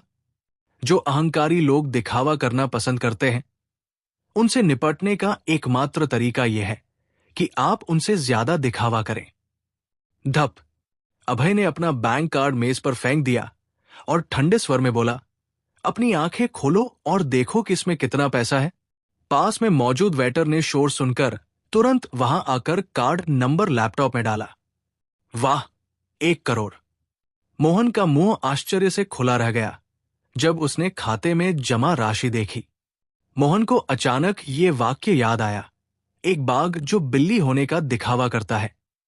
आसपास के लोगों ने उसे अजीब नजरों से देखा और वो बहुत शर्मिंदा महसूस करने लगा। भाई, तुम बहुत अमीर हो। तुम्हारे बैंक खाते में 1 करोड़ रुपए हैं, लेकिन तुम 200 रुपए की सस्ती वर्दी क्यों पहने हुए हो? क्या तुम मेरे साथ खेल रहे हो? मोहन रोना चाहता था। मोहन, आपने किसे गरीब कहा? अभय ने भौहें उठाई और ठंडे स्वर में पूछा। मैं गरीब हूं। मोहन का चेहरा लाल हो गया था और वो हकलाने लगा। उसके पास सिर्फ 10 लाख थे, जबकि सामने वाले के पास 1 करोड़ थे। जाहिर है वो गरीब था। ये उसके जीवन का सबसे शर्मनाक दिन था। वो शुरू में अभय के सामने अपनी संपत्ति का प्रदर्शन करना चाहता था, लेकिन उसे उम्मीद नहीं थी कि उसे नीचा दिखाया जाएगा। अगर तुम मुझसे गरीब हो तो इतरा क्यों रहे हो? चले जाओ। अभय ने मोहन का अपमान किया और उसकी इज्जत की कोई परवाह नहीं की। अगर किसी को दिखावा करना है तो वो मैं ही हूं। आप कैसे हो सकते हैं? मोहन ने शर्मिंदगी से नीचे देखा और जल्दी से वहां से चला गया। उसकी कुल संपत्ति 10 लाख रुपए थी। अभय से अपनी तुलना करना अपमान होगा। वो बहुत शर्मिंदा था। भाई, आपकी अपमान करने की कला तो बहुत बढ़िया है। रूपा सिन्हा ने मोहक ढंग से मुस्कुराकर तारीफ की। ग्रीन होटल में उन्हें पहले से पता था कि अभय दूसरों का अपमान करने में बहुत कुशल है, जब उसने 3 यंग मास्टर्स को हराया था। लेकिन आज उसके प्रभावशाली अपमानजनक कौशल को देखकर वो अभी भी हैरान थी। मैं इतना महान नहीं हूं, बस शायद दुनिया में नंबर 1 हूं। अभय ने सिर हिलाया और आत्ममुग्धता से कहा। अभय बचपन में एक अच्छा बच्चा था। उसने कभी किसी का अपमान नहीं किया, लेकिन जब उसके माता पिता गायब हो गए और उसके परिवार के लोगों ने उसका अपमान शुरू कर दिया, तो उसने अपमान से बचने के लिए जवाब देना सीख लिया। जब उसके गुरु उसे वुल्फ क्षेत्र ले गए, तो उसने शुरू में सोचा कि अब उसका अपमान नहीं होगा। हालांकि वहां के लोगों ने फिर भी उसका अपमान किया और उसे पीला स्वर और देश का कुत्ता कहा। अभय बहुत गुस्सा हुआ और उसने दूसरों का अपमान करना सीखना शुरू कर दिया। उसने 1 साल तक नंबर एक अपमानकर्ता से सीखा और उसके बाद उसके अपमान करने वाले लोग उसके सामने टिक नहीं सके। जब वो वुल्फ क्षेत्र में था, उसने एक बार 3 लोगों को अपनी बातों से हरा दिया था। ये अंडरवर्ल्ड की एक किंवदंती बन गई। आप बहुत आत्ममुग्ध हैं। दुनिया में नंबर 1 है। हां। रूपा सिन्हा ने अपने होंठ दबाए और अभय की आत्ममुग्धता से अवाक रह गई। बहन, क्या आपका कोई प्रेमी है? भाई, नहीं है। आप क्यों पूछ रहे हैं? क्या आपको दिलचस्पी है? बहन, आपने कहा था कि मैं आत्ममुग्ध हूं। आप भी मुझसे ज्यादा बेहतर नहीं हैं। अभय ने हल्के से मुस्कुराते हुए कहा।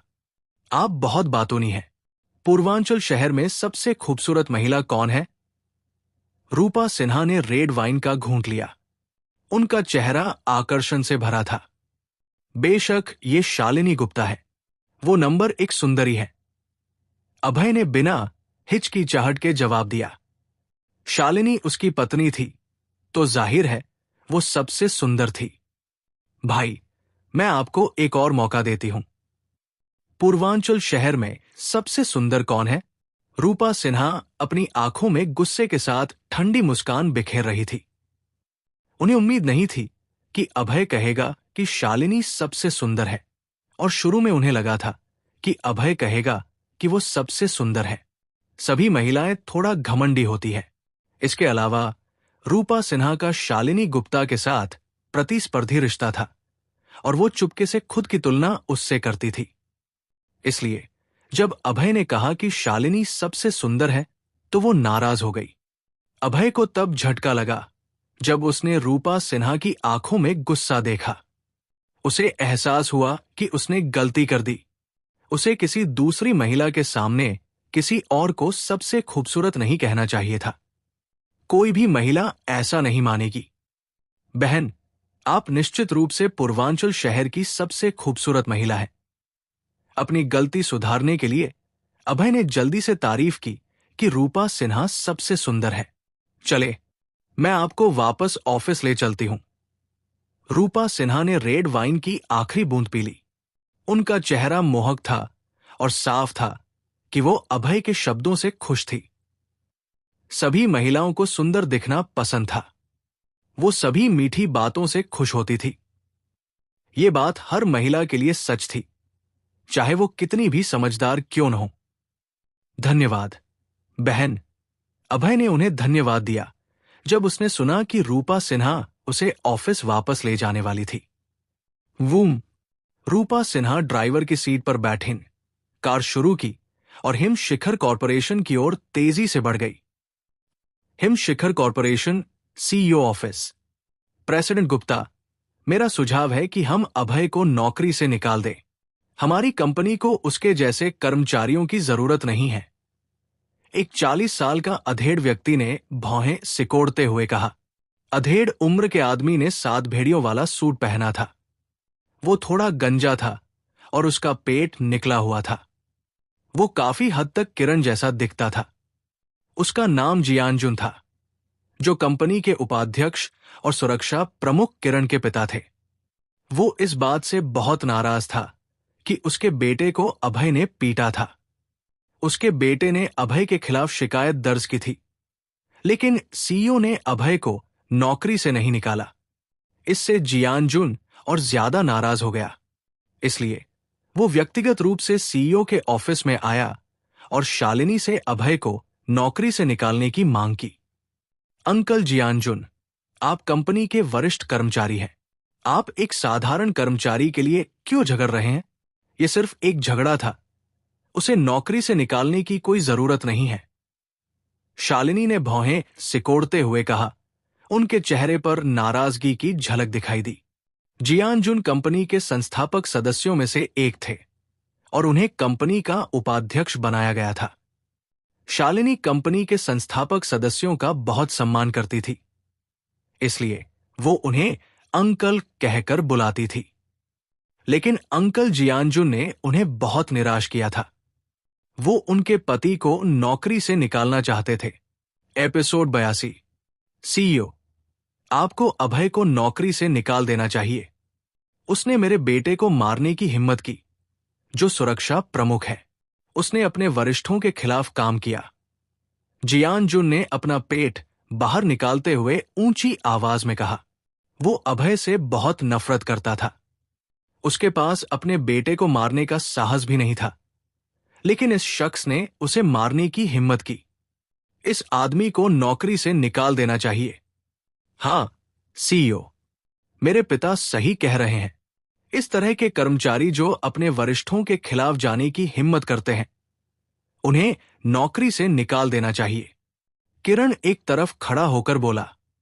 किसी कारण से उसे लगा कि सीईओ अभय को नौकरी से निकालना नहीं चाहती। उसने पहले ही शिकायत पत्र लिखा था, लेकिन सीईओ ने कोई कार्रवाई नहीं की।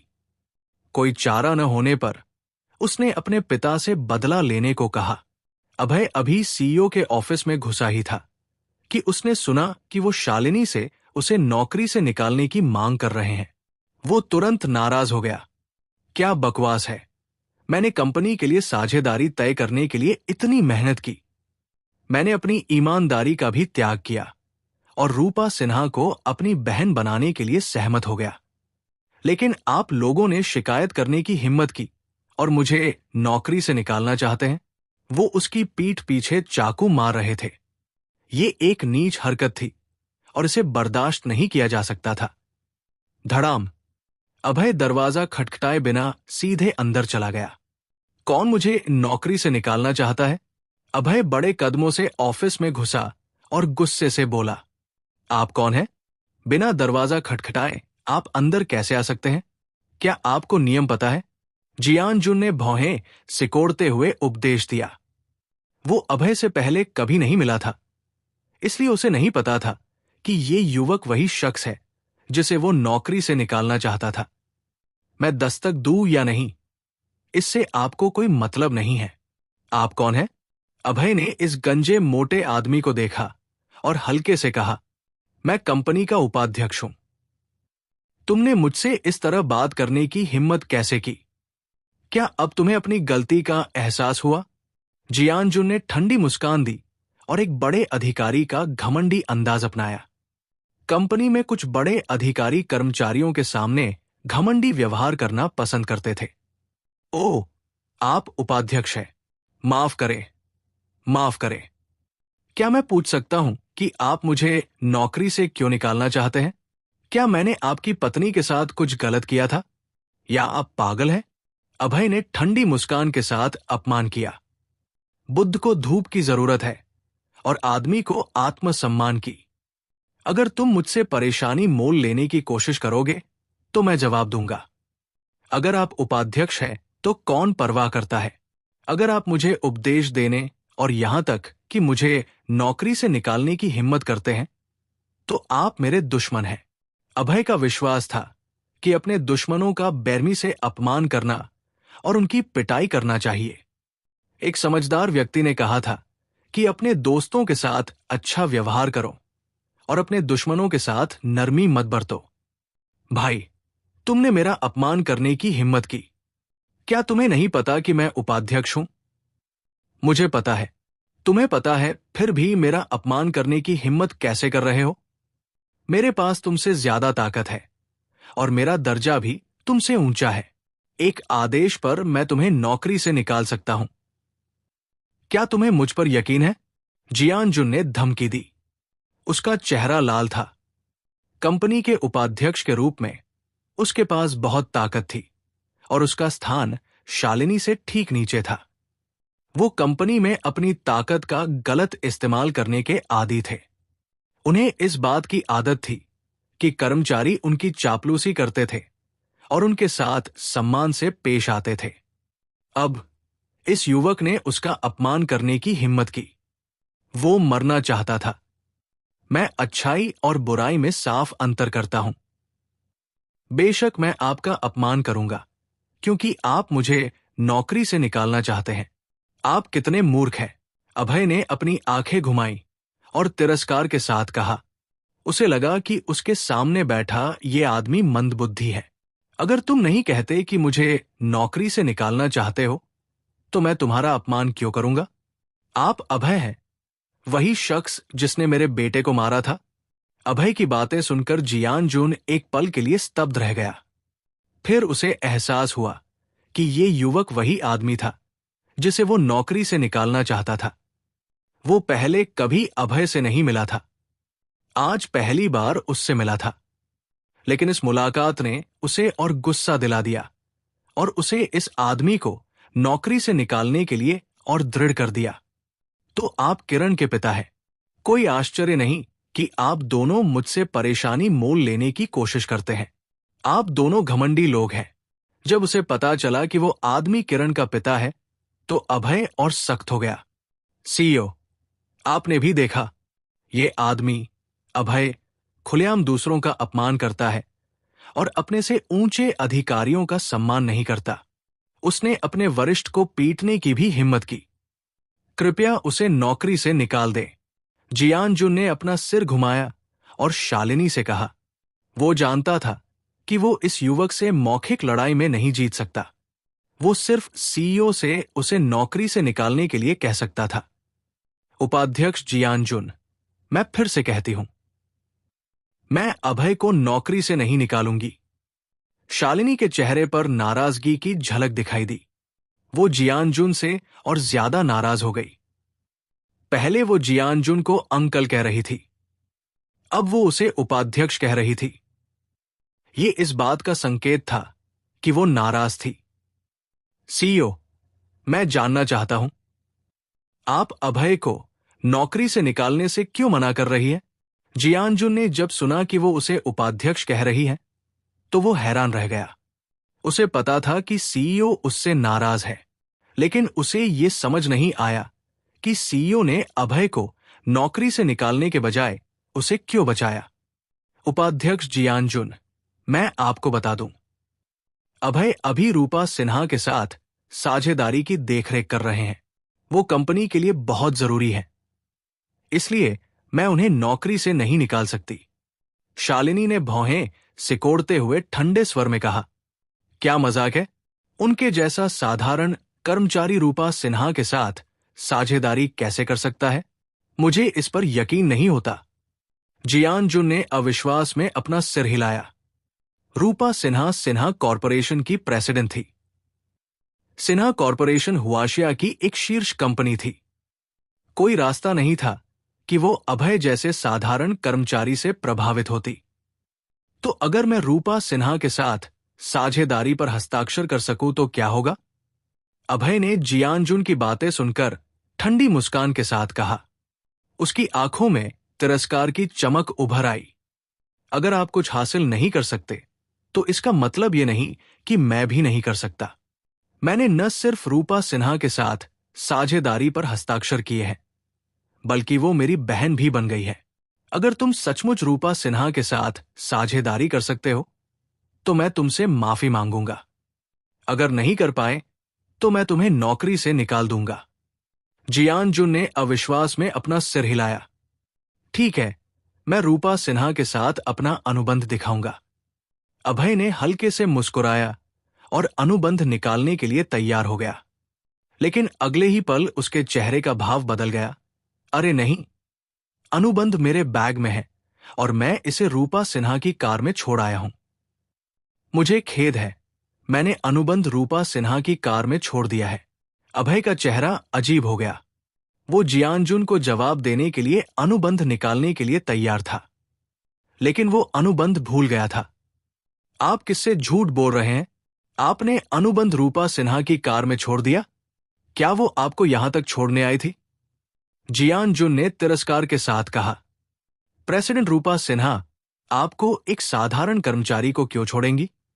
ये आदमी शेखी बघा रहा था। जब उसने देखा कि अभय अनुबंध नहीं दिखा सकता, तो शालिनी के चेहरे का भाव भी बदल गया। उसने कहा था कि अभय रूपा सिन्हा के साथ साझेदारी का जिम्मेदार था, लेकिन अब वो अनुबंध नहीं दिखा सकता था। इससे वो भी थोड़ा हैरान रह गई। अभय, आपने न सिर्फ अपने वरिष्ठों को पीटा, बल्कि आप अपने वरिष्ठों की अनदेखी भी करते हैं और सीईओ से झूठ बोलते हैं। मैंने अब आपको हिम शिखर कॉरपोरेशन से निकालने का फैसला किया है। जियानजुन ने ठंडी मुस्कान के साथ अभय को बर्खास्त करने की घोषणा की। एपिसोड 83। यो, अभय को कौन नौकरी से निकालेगा? अचानक कमरे के बाहर से एक मोहक आवाज आई।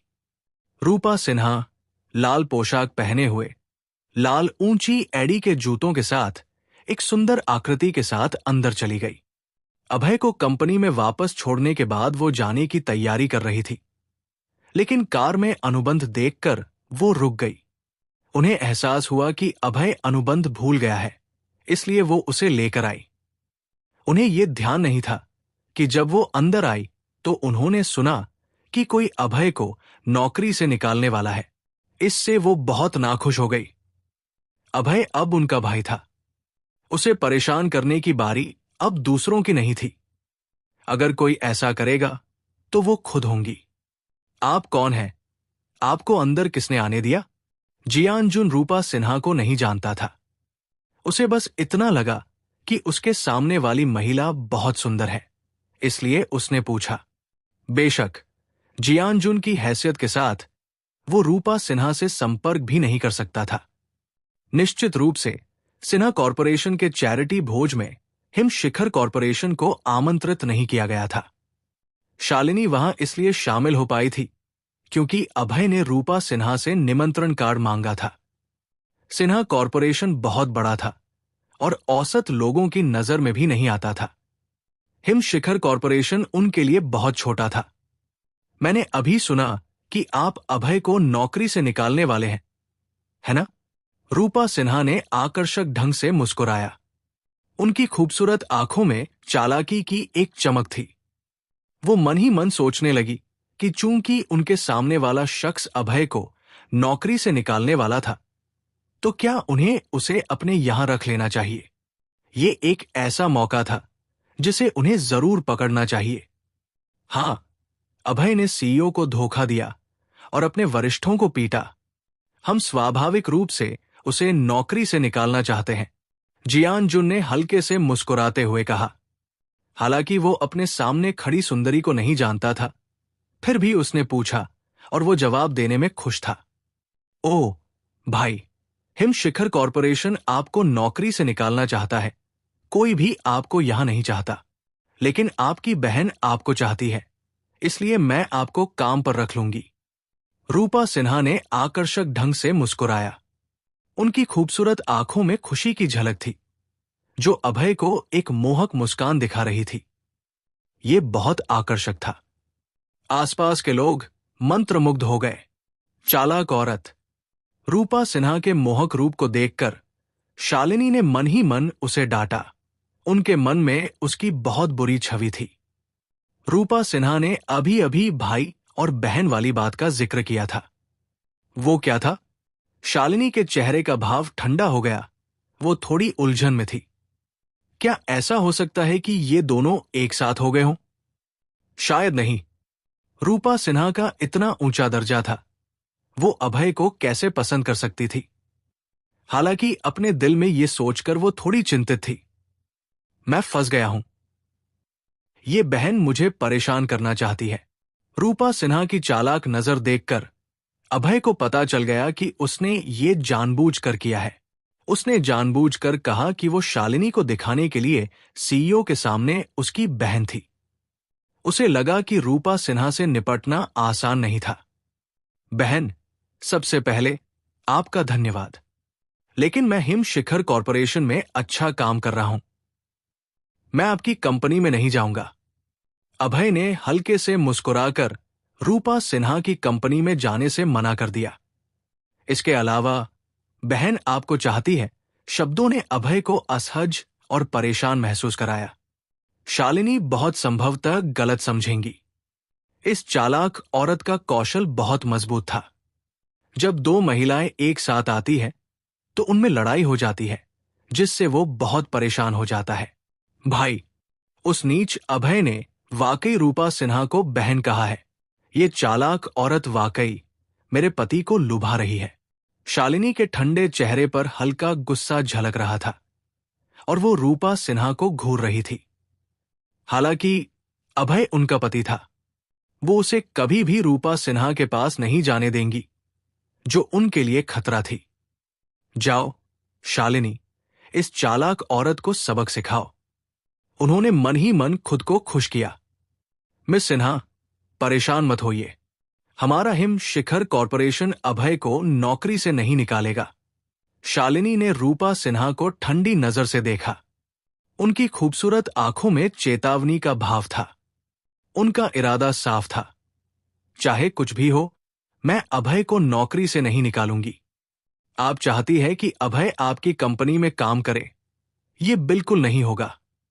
साथ ही उन्होंने रूपा सिन्हा को संकेत दिया कि वो अभय को तंग न करें। क्या रूपा सिन्हा शालिनी का मतलब समझ सकती थी या उनकी चेतावनी सुनेंगी? ये साफ नहीं था। हाँ, शालिनी, मैंने अभी किसी को कहते सुना कि वो अभय को नौकरी से निकालने जा रहे हैं। ये सही है ना? चूंकि हिम शिखर कॉरपोरेशन उसे नहीं चाहता, तो मैं चाहती हूं। मैं उसे मैनेजर का पद दूंगी, जिससे उसे सालाना 10 करोड़ रुपए की कमाई होगी, जो आपकी कंपनी में एक छोटे कर्मचारी से कहीं बेहतर है। रूपा सिन्हा ने शालिनी की चेतावनी को नजरअंदाज करते हुए आकर्षक ढंग से मुस्कुराया। हालांकि अभय हिम शिखर कॉरपोरेशन का कर्मचारी था, लेकिन वो उनका भाई भी था। एक बहन होने के नाते उन्हें स्वाभाविक रूप से अपने भाई की रक्षा करनी थी। सीईओ, चूंकि ये महिला अभय को चाहती है, तो उसे नौकरी से निकाल दें और अपनी कंपनी में जाने दे, जियान जुन ने ठंडी मुस्कान के साथ कहा। इस वक्त अभय एक सुंदर महिला के साथ रिश्ता बनाने वाला शख्स बन चुका था, वरना ये सुंदरी अभय की मदद कैसे कर सकती थी। अभी अभी सुंदरी ने अभय को मैनेजर का पद देने की बात कही थी, जिससे उसे सालाना करोड़ों रुपए मिलते थे। जियान जुन की नजर में ये बकवास और एक तरह की शेखी थी। उनके जैसे उपाध्यक्ष सालाना करोड़ों रुपए नहीं कमा सकते, और आप जैसे छोटे कर्मचारी इसे कमाना चाहते हैं। पूरी तरह बकवास है। चुप रहें। एक बार फिर अभय सिन्हा कॉरपोरेशन में काम नहीं करेगा। कोई भी उसे नौकरी से नहीं निकाल सकता। आप उपाध्यक्ष हैं। आपको कुछ भी कहने का अधिकार किसने दिया? शालिनी का चेहरा ठंडा था। उनके लाल होंठ मुड़े और उन्होंने जियान जुन को सख्ती से डांटा। शालिनी पहले पुराने कर्मचारियों के साथ बहुत अच्छा व्यवहार करती थी, लेकिन उन्हें पता चला कि आप उनके साथ जितना अच्छा व्यवहार करेंगे, वो उतने ही घमंडी होंगे। ये उनकी कंपनी थी। उन्हें ये तय करने का अधिकार था कि किसे निकालना है। दूसरों को उंगली उठाने का हक नहीं था। शालिनी की बातें सुनकर जियान जुन के चेहरे का भाव बदल गया। उसकी आंखों में गुस्सा झलकने लगा। वो कौन था? वो कंपनी के सबसे पुराने कर्मचारियों में से एक था और उपाध्यक्ष था। वो शालिनी के दादा के साथ काम कर रहा था जब वो कंपनी में भी नहीं आई थी। लेकिन अब शालिनी ने उसे एक छोटे कर्मचारी की वजह से चुप रहने को कहा और सबके सामने डांटा। इससे वो गुस्से में आ गया। सीईओ, मुझे उम्मीद है कि आप निष्पक्ष हैं, वरना कोई भी आपके फैसले से सहमत नहीं होगा। मुझे आप पर कार्रवाई करने का अधिकार है।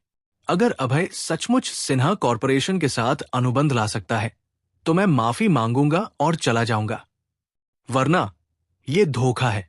उसे निकाल देना चाहिए। जियान जुन भी गुस्से में था। शालिनी से सीधे बात कर रहा था। यह सच था कि शालिनी कंपनी की प्रेसिडेंट थी, लेकिन यह मत भूलिए कि जियान जुन सबसे पुराने कर्मचारियों में से एक थे। सुरक्षा विभाग, वित्त विभाग और रसद विभाग सहित कई विभागों में उनके अपने लोग थे। इसलिए अगर वो सचमुच नाराज होते तो वो बोर्ड को एकजुट करते और शालिनी को हटा देते। इस बार उसने शालिनी को यह बताने का मन बना लिया था कि उसके साथ खिलवाड़ नहीं किया जाएगा। अरे, तुमने मेरी पत्नी के खिलाफ जाने की हिम्मत की। जियान जुन को शालिनी के खिलाफ जाते देख अभय नाखुश था। ये उनकी पत्नी की कंपनी थी।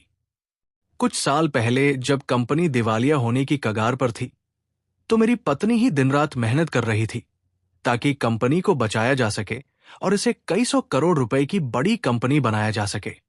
लेकिन अब आप ये कहने की हिम्मत कर रहे हैं कि अगर आपने मुझे नौकरी से नहीं निकाला तो आप मेरी पत्नी पर कार्रवाई करेंगे। कितना कृतज्ञ इंसान है।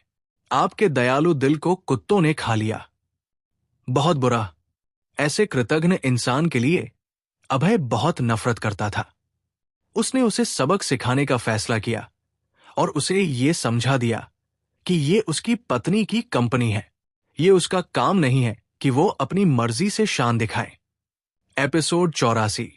बहन, मुझे अभी अनुबंध चाहिए।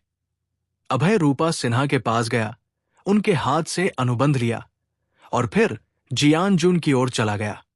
ये वो अनुबंध था जिस पर अभय ने रूपा सिन्हा के साथ हस्ताक्षर किए थे। इससे न सिर्फ हिम शिखर कॉरपोरेशन को भारी मात्रा में धन मिला, बल्कि कंपनी को मुनाफे का 50% भी हासिल हुआ। अभय इस अनुबंध के जरिए जियान जुन को तथ्यों के साथ सीधे मुंह पर तमाचा मारकर सबक सिखाना चाहता था। धप। अभय ने ये अनुबंध जियान जुन पर फेंक दिया और ठंडे स्वर में बोला, अपनी आंखें खोलो। ये क्या है? जियान जुन अभय के लहजे से बहुत नाखुश था। एक छोटे कर्मचारी ने उस पर तंज कसने की हिम्मत की। वो लापरवाह था, लेकिन ये देखने के लिए कि अभय क्या लाया है, उसने अपने सामने रखे अनुबंध पर नजर डाली। एक नजर में वो हैरान रह गया। उसका मुंह खुला का खुला रह गया और उसके चेहरे पर सदमा साफ झलक रहा था। असंभव, असंभव, ये कैसे हो सकता है? उसका चेहरा पीला पड़ गया था। उसके चेहरे पर अविश्वास साफ दिख रहा था। अप्रत्याशित रूप से ये अभय और रूपा सिन्हा के बीच एक सहयोग अनुबंध था। रूपा सिन्हा सिन्हा कॉरपोरेशन की प्रेसिडेंट थी, जिसकी कीमत सैकड़ों करोड़ रुपए से ज्यादा थी। वो अभय के साथ कैसे सहयोग कर सकती थी? जियान जुन सचमुच उलझन में था। उसने अपनी आंखें मली और सोचा कि क्या वो चकित हो गया है या सपना देख रहा है। लेकिन अनुबंध असली था और सब कुछ सच था। पास में ही किरण भी बहुत हैरान था। जियान जुन की तो बात ही छोड़िए, ये रूपा सिन्हा के साथ सहयोग था। पूर्वांचल शहर में सिर्फ कुछ ही लोग उनके साथ सहयोग कर सकते थे। अभय कौन था और रूपा सिन्हा ने उसे क्यों चुना? ये लड़का सुंदर लग रहा था। क्या वो रूपा सिन्हा का खास दोस्त था, इसलिए उसने उसके साथ काम किया? किरण ने चुपके से सब कुछ मान लिया। इसके अलावा वो कोई और कारण नहीं सोच सका कि रूपा सिन्हा ने अभय के साथ सहयोग क्यों किया। हालांकि किरण अभय से नफरत करता था, उसे मानना पड़ा कि अभय सुंदर दिखता था। उसकी नाक की रेखा तेज थी, चेहरा आकर्षक था, भौहें सीधी थी, आंखें गहरी थी और शरीर पतला था। वो हिम शिखर कॉरपोरेशन में नंबर एक सुंदर लड़का था। रूपा सिन्हा एक महिला थी। उनके लिए सुंदर लड़कों को पसंद करना बिल्कुल सामान्य था। बेशक वो उसकी खास दोस्त हो सकती थी। ये अभय एक खास दोस्त होने की वजह से बहुत नीचे गिर गया था। किरण ने मन ही मन अभय को तुच्छ समझा, लेकिन उसमें थोड़ी जलन भी थी। उपाध्यक्ष जियानजुन, मैं अनुबंध लेकर आया हूं। क्या आपको माफी मांगकर चले जाना चाहिए? अभय ने हल्के से मुस्कुराया और घमंडी लग रहा था। यह देखकर जियानजुन का चेहरा उदास हो गया और उसके दिल में गुस्सा भर गया। एक छोटा कर्मचारी चाहता था कि वो, यानी उपाध्यक्ष, माफी मांगे। कोई रास्ता नहीं। जब से जियानजुन हिम शिखर कॉरपोरेशन का उपाध्यक्ष बना था, उसने कभी किसी से माफी नहीं मांगी थी। अभय इसके लायक नहीं था। हो, देखते हैं। जियानजुन ने नागभौं सिकोड़ते हुए कुछ भी कहे बिना किरण के साथ ऑफिस से बाहर निकल गया। जहां तक माफी की बात थी, उसे भूल जाओ। पिताजी, अभय ने आपको इस तरह अपमानित किया। हम इसे बर्दाश्त नहीं कर सकते। सीईओ के ऑफिस से बाहर निकलते हुए किरण अपने पिता के पास आया और फुसफुसाया, बिल्कुल नहीं। एक छोटे कर्मचारी ने मुझ उपाध्यक्ष का अपमान करने की हिम्मत की। मुझे उसे नौकरी से निकाल देना चाहिए। जियानजुन ने ठंडे स्वर में मुस्कुराते हुए कहा। उसके चेहरे पर गुस्सा साफ झलक रहा था। इस वक्त अभय को जियानजुन ने मौत की सजा सुना दी थी। उसे नौकरी से निकालना ही होगा, भले ही इससे शालिनी को ठेस पहुंचे। लेकिन पिताजी, सीईओ अभय के पक्ष में है। हम उसे कैसे निकाल सकते हैं? किरण ने अपनी भौहें थोड़ी सिकोड़ते हुए बुदबुदाया। वास्तव में वो अभय को भी नौकरी से निकालना चाहता था, लेकिन सीईओ इसके लिए तैयार नहीं थी और उसके पास अपने पिता से मदद मांगने के सिवा कोई रास्ता नहीं था। वो जानता था कि उसके पिता एक चालाक इंसान थे। कंपनी में कई सालों तक काम करने और उपाध्यक्ष के रूप में अहम भूमिका निभाने की वजह से उनके अधीन बहुत से लोग थे। मैंने तुम्हें कितनी बार कहा है, किरण, अपना दिमाग लगाओ। चूंकि सीईओ हमें अभय को नौकरी से निकालने नहीं देंगी, तो हम उसे फंसा सकते हैं। मिसाल के तौर पर यह कहकर कि उसने कंपनी का पैसा चुराया है और फिर पूरी कंपनी को बता दे। तब तक भले ही सीईओ उसे बचाना चाहे, कर्मचारी सहमत नहीं होंगे। आखिरकार जियानजुन व्यापार में एक चालाक बूढ़ा शख्स था। चालाकी से उसने अभय को फंसाने का एक विचार सोचा। इस विचार को बहुत खतरनाक कहा जा सकता था। इसने न सिर्फ अभय को उसकी नौकरी से हाथ धोना पड़ा, बल्कि उसकी इज्जत भी बर्बाद कर दी। यहां तक कि जब उसने इस दाग के साथ दूसरी कंपनियों में कोशिश की, तो उन्होंने उसे स्वीकार नहीं किया। वो जानता था कि सीईओ अभय की रक्षा कर रही है। उसे नौकरी से निकालने का मतलब है कि उसे फंसाया जा सकता है। पिताजी, ये बहुत अच्छा विचार है, मैं इसे लागू करूंगा। अपने पिता की रणनीति सुनकर किरण ने अपना अंगूठा उठाया। उसका चेहरा तारीफ से भरा था। ये एक क्रूर तरीका था जो अभय को पूरी तरह खत्म कर सकता था। कंपनी से पैसे चुराना ऐसी चीज थी जिसे कोई भी कंपनी बर्दाश्त नहीं कर सकती थी। वो उस दिन की कल्पना भी कर सकता था जब अभय को नौकरी से निकाल दिया जाएगा और वो खाने के लिए सड़कों पर भीख मांगता हुआ भटकेगा। मूर्ख, तुम मेरे खिलाफ गए, मैं तुम्हें हरा दूंगा। तब तक प्रिया शर्मा मेरी हो जाएगी। मेरी औरत को छीन लेना, तुम्हारी सारी इज्जत खो जाएगी। किरण ने क्रूर नजरों से देखा और क्रूरता से कहा। CEO office. अभय, शालिनी और रूपा सिन्हा एक दूसरे को देख रहे थे, जैसे सोच रहे हो कि क्या कहना है। भाई, आप सचमुच मेरी कंपनी में नहीं आ रहे हैं?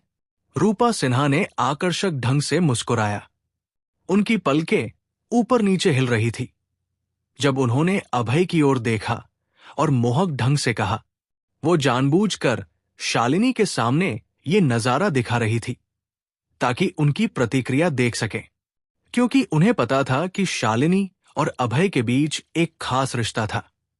रूपा सिन्हा जानती थी कि शालिनी घमंडी थी। वो कभी पुरुषों की परवाह नहीं करती थी, यहां तक कि उनसे नफरत भी करती थी और उनकी तरफ बिल्कुल नहीं देखती थी। लेकिन शालिनी ने अब अभय की हर तरह से रक्षा की। उन्होंने अभय के लिए वरिष्ठ कर्मचारियों के खिलाफ भी काम किया। रूपा सिन्हा बहुत हैरान थी। उन्हें शालिनी और अभय की शादी के बारे में नहीं पता था। अगर उन्हें पता होता तो वो इस तरह की उलझन में नहीं पड़ती। रूपा सिन्हा द्वारा अभय को भाई कहते सुनकर शालिनी की सुंदर भौहें थोड़ी सिकुड़ गई और उन्हें अपने दिल में थोड़ा असहज महसूस हुआ। ये चालाक औरत फिर से मेरे पति को लुभा रही थी। कितना घिनौना है। उन्हें लगा कि एक महिला के तौर पर उनकी गरिमा को रूपा सिन्हा ने चुनौती दी है। उन्हें अपने पति के साथ अपनी शादी को बचाना था और इस आकर्षक चालाक औरत को अपने पति को लुभाने से रोकना था। शालिनी के पिता को एक चालाक औरत ने लुभाया था और उसे अपना खास दोस्त बना लिया था। जब उस औरत ने एक छोटे भाई को जन्म दिया तो वो शालिनी और उनकी मां के प्रति बहुत उदासीन हो गए, यहां तक कि उस छोटे भाई की वजह से उन्होंने शालिनी को घर से निकाल दिया था। इसलिए शालिनी को ऐसी चालाक औरतों से बहुत नफरत थी, एक तरह की जन्मजात घृणा। अभय, आपने इन दिनों बहुत अच्छा काम किया है, मैं आपको कल अच्छा इनाम दूंगी। शालिनी ने ठंडी मुस्कान के साथ अभय की तारीफ की। रूपा सिन्हा अभय को फायदा दे रही थी। हिम शिखर कॉरपोरेशन की प्रेसिडेंट के रूप में स्वाभाविक रूप से शालिनी भी कुछ करना चाहती थी। धन्यवाद सीईओ। अभय ने सिर हिलाया और धन्यवाद कहा। हालांकि उसे नहीं पता था कि इनाम क्या होगा, लेकिन यह बुरा नहीं होगा। वो वास्तव में इसका थोड़ा इंतजार कर रहा था। बेशक उसे पैसों में कोई दिलचस्पी नहीं थी। अगर उसे इनाम में एक चुंबन मिल जाए तो बहुत अच्छा होगा। हालांकि ऐसा होना बहुत मुश्किल था। शालिनी बहुत साफ सुथरी थी और वो उसका हाथ भी नहीं पकड़ती थी। ये पता नहीं था कि उसे चूमने में कितना वक्त लगेगा। एपिसोड 85। भाई, मैं जा रही हूं, क्या आप मुझे बाहर तक छोड़ सकते हैं? रूपा सिन्हा ने आकर्षक ढंग से मुस्कुराते हुए अभय से कहा।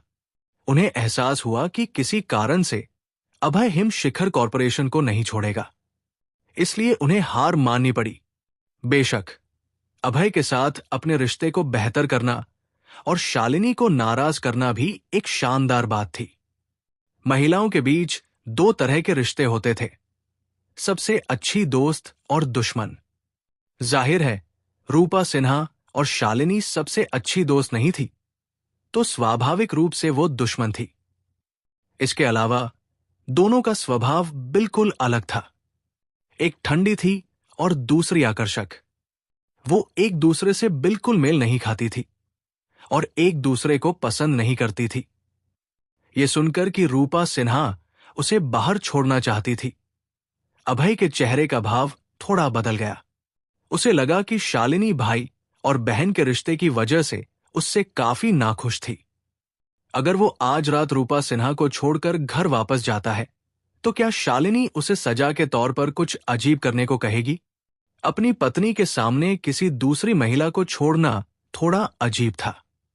अभय को कुछ न बोलते देख रूपा सिन्हा को समझ आ गया कि वो हिम शिखर कॉरपोरेशन का कर्मचारी है और उसे सीईओ की बात माननी होगी, जिससे वो थोड़ी नाखुश हुई। सीईओ गुप्ता, मैंने आपकी कंपनी के साथ 100 करोड़ रुपए की परियोजना पर सहमति दी थी और आपको मुनाफे का 50% देने की बात कही थी। मैं अभय से कह रही हूं कि वो मुझे बाहर छोड़ दे। आप मना तो नहीं करेंगी न? रूपा सिन्हा ने आकर्षक ढंग से मुस्कुराते हुए कहा।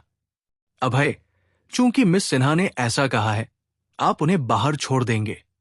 शालिनी ने अभय की ओर हल्के से देखा और ठंडे स्वर में कहा, आखिरकार हिम शिखर कॉरपोरेशन के साथ रूपा सिन्हा के सहयोग ने उनकी बहुत मदद की थी। हालांकि ये चालाक औरत उनके पति को लुभाना चाहती थी, जिससे वो बहुत नाराज थी, लेकिन उन्हें बाहर छोड़ना उचित था। हिम शिखर कॉरपोरेशन की प्रेसिडेंट के रूप में शालिनी को अभी भी कंपनी के बारे में सोचना था। बहन, चले। अभय ने अनिच्छा से मुस्कुराया और शालिनी की ठंडी निगाहों के सामने रूपा सिन्हा के साथ बाहर चला गया। भाई, ऐसा लगता है कि आप मुझे बाहर छोड़ना नहीं चाहते। रूपा सिन्हा ने अभय की ओर देखा और नाखुशी से कहा। वो बहुत समझदार थी। स्वाभाविक रूप से वो देख सकती थी कि अभय उन्हें बाहर छोड़ने में थोड़ा हिचकिचा रहा था, लेकिन क्यों, उन्हें इसका अंदाजा नहीं था। नहीं, बेशक, मैं अपनी बहन को छोड़ने को तैयार हूं, अभय ने तुरंत कहा। वो ये स्वीकार नहीं करना चाहता था। वास्तव में अगर शालिनी न देख रही होती तो वो रूपा सिन्हा को छोड़ना चाहता था और उनके साथ खाना पीना भी चाहता था, लेकिन शालिनी ने पहले ही भाई बहन के रिश्ते को लेकर कुछ नाखुशी दिखाई थी। अगर अभय ने रूपा सिन्हा को छोड़ना जारी रखा तो उसे सचमुच डर था कि शालिनी उसे रात में सजा के तौर पर कुछ करने को मजबूर करेगी। भाई, शालिनी के साथ आपका क्या रिश्ता है? हमारे बीच बॉस और कर्मचारी का रिश्ता है। वो सीईओ है, मैं कर्मचारी हूं। ये इतना आसान है। आपने अपनी बहन से झूठ बोला। अगर ये सिर्फ बॉस और कर्मचारी का रिश्ता है तो वो आपके लिए उपाध्यक्ष को नाराज नहीं करेंगी। बहन, मैंने आपसे झूठ नहीं बोला। हमारा रिश्ता वाकई ऐसा ही है। अभय ने अपनी नाक को छुआ और कहा। वो ये कहने की हिम्मत नहीं करेगा कि वो पति पत्नी है। ये शालिनी और उसके बीच का एक छोटा रहस्य था। वो चलते चलते बातें करते रहे। जल्द ही वो इमारत के नीचे कार के पास पहुंच गए। शालिनी वास्तव में मुझे देख रही है। रूपा सिन्हा ने एक नजर डाली और पाया कि शालिनी तीसरी मंजिल की खिड़की से चुपचाप अभय और उन्हें देख रही थी। शालिनी रूपा सिन्हा के प्रति बहुत सतर्क थी। स्वाभाविक रूप से जब वो अपने पति के साथ थी तो वो रूपा पर भरोसा नहीं कर सकती थी। भाई, मैं आपको एक रहस्य बताती हूं। रूपा सिन्हा ने आकर्षक ढंग से मुस्कुराया। उनकी आंखों में चालाकी की एक चमक थी। उनका सुंदर शरीर थोड़ा आगे झुका और अचानक अभय पर लेट गया। उनके लाल होंठ भी उसके कान को छू गए। दूर से देखने पर वो दोनों बहुत करीब लग रहे थे, जैसे वो एक दूसरे से लिपटे हुए प्रेमी हों। क्या शानदार खुशबू है! अभय को अचानक एक खूबसूरत खुशबू का एहसास हुआ। ये लेवेंडर की खुशबू वाला एक महंगा परफ्यूम था। इसकी गंध बहुत अच्छी थी। उसकी नजरें रूपा सिन्हा की ओर गई। उसने पाया कि वो इस वक्त बहुत आकर्षक और मोहक थी। उनकी खूबसूरत आंखें आकाश में तारों की तरह चमक रही थी, एक आकर्षक प्रभाव छोड़ रही थी। उनके चमकीले लाल होंठ चेरी की तरह थे, जिन्हें कोई भी देखकर चखना चाहेगा। आकर्षक, मोहक, सेक्सी, ये उनकी सबसे अच्छी व्याख्या थी। वो लाल रंग की पोशाक में थी। उनकी शर्ट में उनका उभार उभरा हुआ था। अभय ने देखा कि कम से कम 36 दी। उनकी बर्फ सी सफेद त्वचा आकर्षक थी। अभय ने यह भी सोचा कि अगर वो उसे छू सके तो ये बहुत अच्छा होगा। उसके अवलोकन से उनका शरीर शालिनी के समान ही था। दोनों का अनुपात शानदार था और वो सबसे बेहतरीन थी। उसे लगा जैसे उसका खून गर्म हो रहा है और वो थोड़ा उत्तेजित हो रहा था, जिससे वो थोड़ा शर्मिंदा हुआ। उसके सामने खड़ी महिला बहुत आकर्षक थी। बहन, आप मुझे कौन सा रहस्य बताना चाहती थी? अभय का चेहरा थोड़ा लाल हो गया था। उसकी सांसें थोड़ी तेज हो गई थी। उसने जल्दी से बात बदल दी। उसे डर था कि अगर वो खुद पर काबू नहीं रख पाया तो अगले ही पल वो इस बेहद आकर्षक महिला के सामने झुक जाएगा। उसने कसम खाई कि अगर वो होटल में होते, इमारत के नीचे नहीं, तो वो इस महिला के साथ पूरी तरह घुल मिल जाता जिसने उसे लुभाया था। ये चालाक औरत बहुत मोहक थी। वो इसे लगभग बर्दाश्त नहीं कर सकता था। भाई, मैं आपको बताना चाहती थी कि शालिनी वास्तव में तीसरी मंजिल से हमें देख रही थी।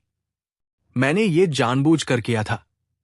हाँ, रूपा सिन्हा ने आकर्षक ढंग से मुस्कुराया। उनकी आंखों में चालाकी की झलक थी और उनका शरीर तुरंत अभय से दूर हो गया। बेशक, चूंकि उन्होंने अभय का शरीर छोड़ा था, उनके होंठ हल्के से उसके गाल को छू गए। क्या मेरी बहन ने मुझे चूमा? अभय के चेहरे पर उलझन थी। गाल पर हल्की गर्माहट थी। इस पर यकीन करना मुश्किल था। हालांकि वो आत्ममुक्त था और जानता था कि वो सुंदर है। रूपा सिन्हा सैकड़ों करोड़ की कंपनी की प्रेसिडेंट थी। पूर्वांचल शहर की पहली सुंदरी ने उसे चूमा। ये कुछ अजीब लगा। हाँ, ये ठीक नहीं है। उसे अचानक एहसास हुआ कि रूपा सिन्हा ने क्या कहा था। उन्होंने कहा था कि शालिनी तीसरी मंजिल से देख रही थी। अरे नहीं, मेरी पत्नी ने मेरी बहन को मुझे चूमते हुए देख लिया। अभय के चेहरे का भाव पूरी तरह बदल गया। वो शर्मिंदा हो गया। चूमने का उत्साह पूरी तरह खत्म हो गया था। ये चालाक औरत, मुझे धोखा दिया गया। इस चालाक औरत का अंतिम कौशल वास्तव में शक्तिशाली था। इस वक्त वो रूपा सिन्हा से नफरत भी करता था और पसंद भी करता था। उसे रूपा सिन्हा का आकर्षण और सुंदरता बहुत पसंद थी। वो उनसे नफरत करता था क्योंकि वो एक चालाक औरत थी। उसे बाहर छोड़ने के लिए कहना शालिनी के खिलाफ एक चाल थी। अभय ने तुरंत पलटकर देखा कि शालिनी तीसरी मंजिल की खिड़की के पीछे खड़ी थी और उसे ठंडेपन से देख रही थी। उनकी आंखों में गुस्सा भरा हुआ था। अरे नहीं, मेरी पत्नी को पता चल गया। अभय ने मन ही मन चिल्लाया और अपने दिल में बहुत उदास था। वो जानता था कि यह मामला बहुत गंभीर है। अगर वो इसे ठीक से नहीं संभाल पाया तो शालिनी के साथ उसके रिश्ते में दरार आ जाएगी। शालिनी पहले बहुत सख्त थी और पुरुषों से नफरत करती थी। अब वो आखिरकार बेहतर हुई थी और उसके साथ अच्छा व्यवहार करने लगी थी। उन्होंने उसके लिए हर्ष चतुर्वेदी और उपाध्यक्ष के खिलाफ भी काम किया था। वो अपने दिल में थोड़ा परेशान था। मैं अपनी पत्नी को कैसे समझाऊं? वो मन ही मन छुपकर रणनीति सोच रहा था।